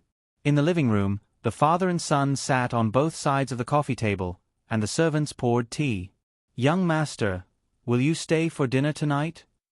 Umbo just sat down and looked up at Wen Siyuan when he heard the words. Wen Siyuan pointed to the box on the shoe rack at the entrance. "That's 2 bottles of red wine for my father. It's better to wake him up early." Umbo knew wine best. Although he couldn't understand the French on the box, he could tell that it was good stuff at a glance. His expression eased instantly, and he ordered the servant. "The abalone that I brought back yesterday was cooked in the kitchen, and—" the servant hurriedly responded. Wen Siyuan looked up 2 inches and fell behind Umbo in the direction of the master bedroom on the 2nd floor. Zhou Lan was standing behind the railing, looking at him with a frown. "What happened to your face?" Umbo's voice interrupted his thoughts. He came back to his senses and withdrew his gaze. Out of the corner of his eye, he saw that Zhou Lan had closed the door and returned to the bedroom. "Oh, I drank with my friends 2 days ago and knocked it. It's nothing serious." Regarding drinking, the old man had never said anything to him. After all, he taught him by example. "Have you dealt with the things in Macau?" "Yes." Wen Siyuan nodded. "It's nothing serious. It's just that a friend asked me to help. It just so happens that I have something to discuss with you these 2 days. It's about the shares of pleasure. You hold those in your hands for me. I have a lot of use for them later." Wen Siyuan felt a little guilty. He lowered his eyes and nodded. Hong Rizhang, the old fox, wants to gain something without risking anything. In his dreams, he wanted to bite the meat of pleasure before. "No matter what, I will make him lose a layer of skin. What's more, he's not the only one who wants this meat now." Wen Siyuan lowered his head and drank tea. He didn't have his usual enthusiasm for the old man's practice. He was still a little guilty. What Ling Han asked him to do was, in the end, helping outsiders. If the old man knew, he would be so angry that he would faint, and he would be half dead. However, if he didn't do it, those debt collectors would definitely do something like chop off his hands and stomp his feet. While everyone in the Wan family was harboring their own ulterior motives, the Ling family's old mansion was shrouded in fog. They were eating copper pot soup. It was Ling Li who brought up the idea of having hot pot. He had repeatedly reminded Yi Huanyan on the phone that they had to go home for dinner. After Yi Huanyan had asked him about it in a roundabout way, she finally found out the reason. Fu Yingxiang was originally from Hunan. Like her father, she liked spicy food since she was a child. During this period of time, she had been living in the old mansion. Everyone's taste was lighter, so the guests followed the host's preference. They had been eating bland and tasteless food, especially the chicken soup a few days ago. Even Ling Zhan himself couldn't stand it anymore. "I used to take her out for supper every night, but she refused to go out with me since yesterday, so I can only make some food at home. But I don't know how spicy her taste is. It won't be good if it's too spicy. So you plan to use us as a cover tonight. In fact, you want fourth sister to be your lab rat, right?" Although she couldn't see Ling Zhan's face through the phone, she could tell from his tone that his face was probably as red as a pig's liver. After settling Yi Huanyan, Ling Zhan specially called Aunt Zhang and found the old copper pot that hadn't been taken out for many years. She personally washed it and heated the charcoal. The beef and mutton were the best in the supermarket outside. The whole afternoon, the kitchen was filled with the sound of pots and pans. Ling Li had been playing games all night and was sleepy, so he was asked to help wash the vegetables. Fu Yingxiang and Ling Han went out. Wen Siyuan had something to discuss in Su Hong's shop about the gambling debt, so he was not at home. In the evening, when Yi Huanyan came back, except for the kitchen, the whole old mansion was dark. She opened the curtain of the kitchen and saw Nanao squatting next to the washing basin. He was playing with red and green peppers with his small hands. Ling Li was sitting next to him, yawning and playing games on his phone. From time to time, he would pat his hand. Stop fooling around. Wash well. Yi Huanyan put his hands on his waist and put on a fierce look. Stupid girl, how can you bully my son like this? Ling Li lazily raised his head and glanced at Yi Huanyan. If you knew how many things my brother forced me to wash this afternoon, you would think that I already love your eldest nephew very much. Yi Huanyan followed Ling Li's gaze. On the square table in the kitchen, there were dozens of kinds of meat ingredients. Yi Huanyan did not even know the names of some of them. What are these? Yi Huanyan exclaimed in disbelief. Ling Li put his hands into his pocket. Come, look, I'll introduce them to you. There are 5 cold dishes here: century eggs, tofu, sweet and sour radish, longan, red dates, salted duck. Look here, there are 6 kinds of meat. Except for the beef roll, which is bought outside and my brother can't cut it, there are hand-cut mutton, chicken breast, beef eye, 6 kinds of vegetables, cabbage, chrysanthemum, cabbage, lettuce, 6 kinds of balls, 6 kinds of bean products, 6 kinds of desserts. Yi Huanyan listened to Ling Li with her mouth agape. She swallowed her saliva and said, You eat a lot of Chinese food now. How can you recognize so many vegetables? Bah! Ling Li's face was filled with righteous indignation. Before this, I called these lousy vegetables. Do you know that I washed them all afternoon? My brother's typical Virgo obsessive-compulsive disorder forced me to not even ask for the leaves on the vegetables that have turned yellow. I was about to go crazy because of him. I repeated the name of the vegetables hundreds of times when I washed them. How could I not remember? Okay. Yi Huanyan comforted her. It's your duty as a sister to help your brother woo your sister-in-law. Stop nagging. It's not like you don't want to eat later. Ling Li still had an unwilling look on his face. Now that she doesn't even give him a good face, my brother is already so sincere. I don't know how low his status in the family will be when he gets married in the future. Yi Huanyan, have you ever seen my brother Ling Han treat you like this? He went through so much trouble just to find out whether your taste is salty or not. Those who don't know would think that this is a state banquet. Don't exaggerate. Yi Huanyan pulled Naneo up from behind the basin to wash her hands. At the same time, she rolled her eyes at Ling Li. That's enough. Have you ever seen a state banquet where you treat foreign guests to hot pot? Yes, at my house. Don't eat it tonight. Why? I washed the vegetables all afternoon. Just as they were talking, Ling Zhan came back with 2 bags in her hands.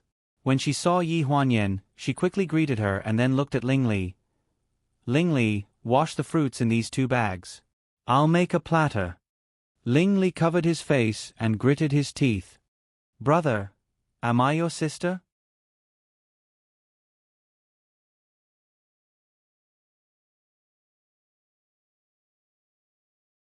Chapter 528. At night, Fu Yingxiong followed Ling Han into the old mansion. The 2 of them walked one after the other and seemed to be discussing something. Ling Han opened the windshield at the entrance of the dining room first. He was stunned by the hot steam and the smell of the hot pot. He seemed to want to say something, but he was forced to swallow his words. What's wrong? Fu Yingxiong's voice came from behind Ling Han. Only then did Ling Han come back to his senses. He hurriedly moved aside and lifted the curtain to allow Fu Yingxiong to enter first in a very gentlemanly manner. Fu Yingxiong bowed her head and thanked him. As soon as she stepped through the door, she understood why Ling Han stood at the door for a few seconds without moving. In the middle of the dining room, there was a small round table in the middle of the dining room. An old copper pot was boiling hot soup, surrounded by colorful vegetables and ingredients. Not only that, it seemed that there was not enough space on the small round table, so there was a square table next to it. It was also full of food. Those who did not know would think that there were 2 tables for dinner tonight.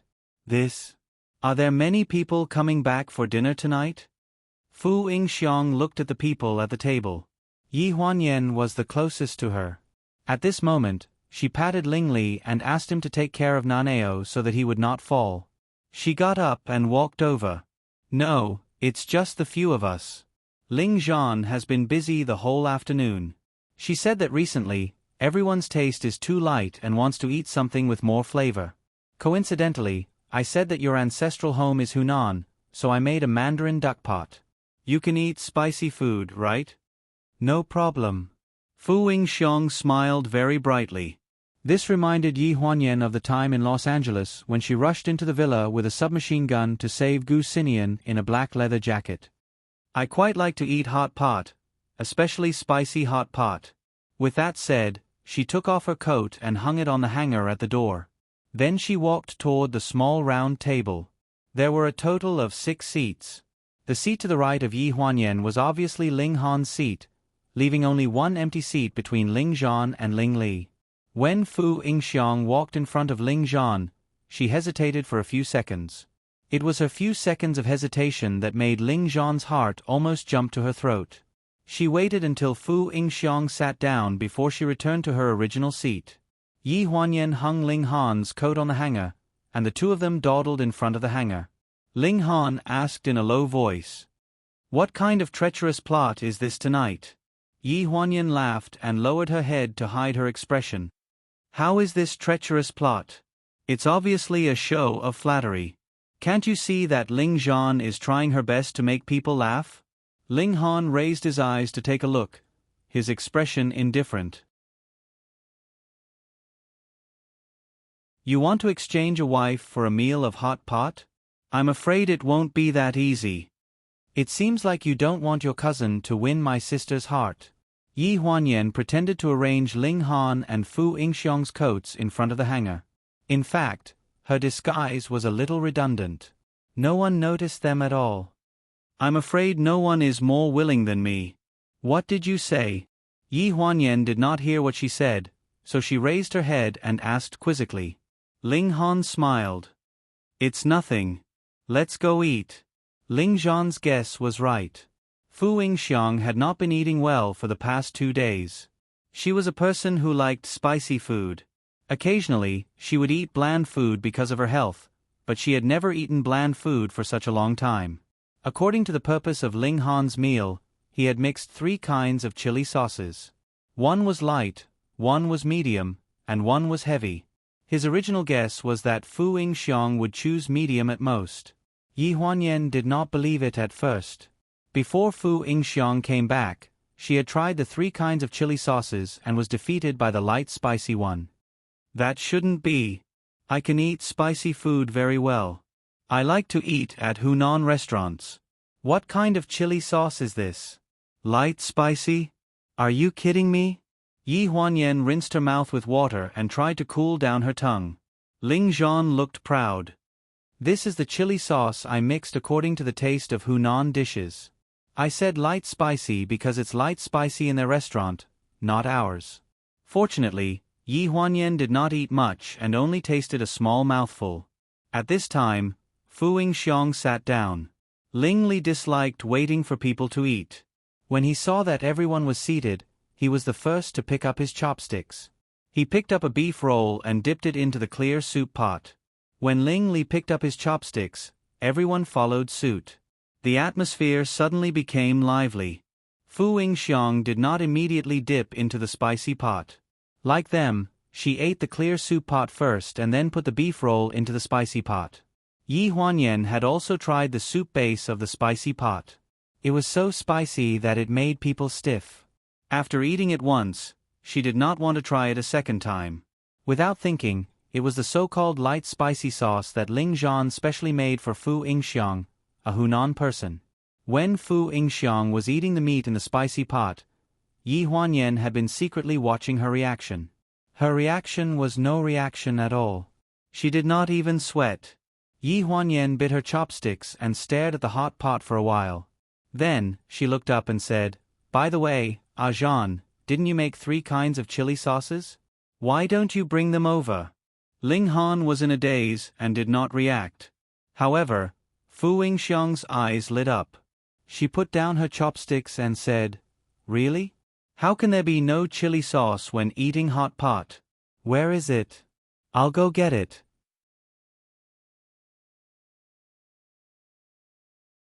Ling Zhan came back to his senses and quickly stood up. No, I'll go get it. I'll go get it. The chili sauces were on the square table next to them. There were 3 bowls in a row.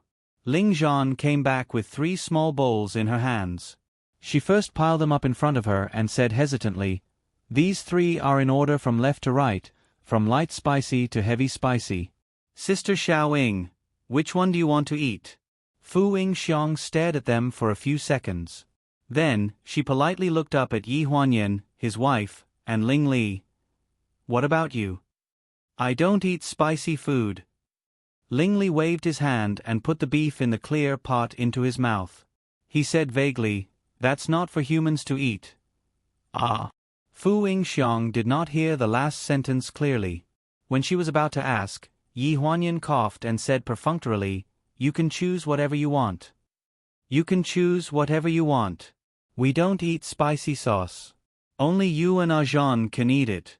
"Then why are there 3 servings?" Ling Li swallowed the beef and said seriously, "My brother usually eats 2 servings." Ling Li twitched the corner of his mouth. "Yes, I eat 2 servings." Fu Yingxiang looked at him in surprise. Then, she took a bowl of the spiciest sauce in front of him. "Then I'll take this. I remember that the people here don't eat spicy food."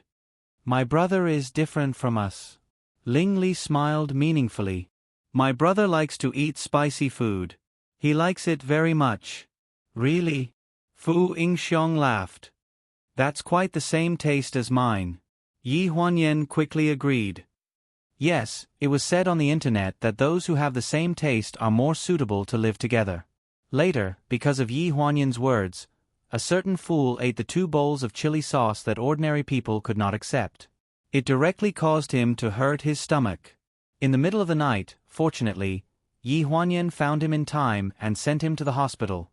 Ling Han said that a meal of hot pot could not be exchanged for a wife, but the 2 bowls of chili sauce allowed Ling Zhan to get a legitimate girlfriend.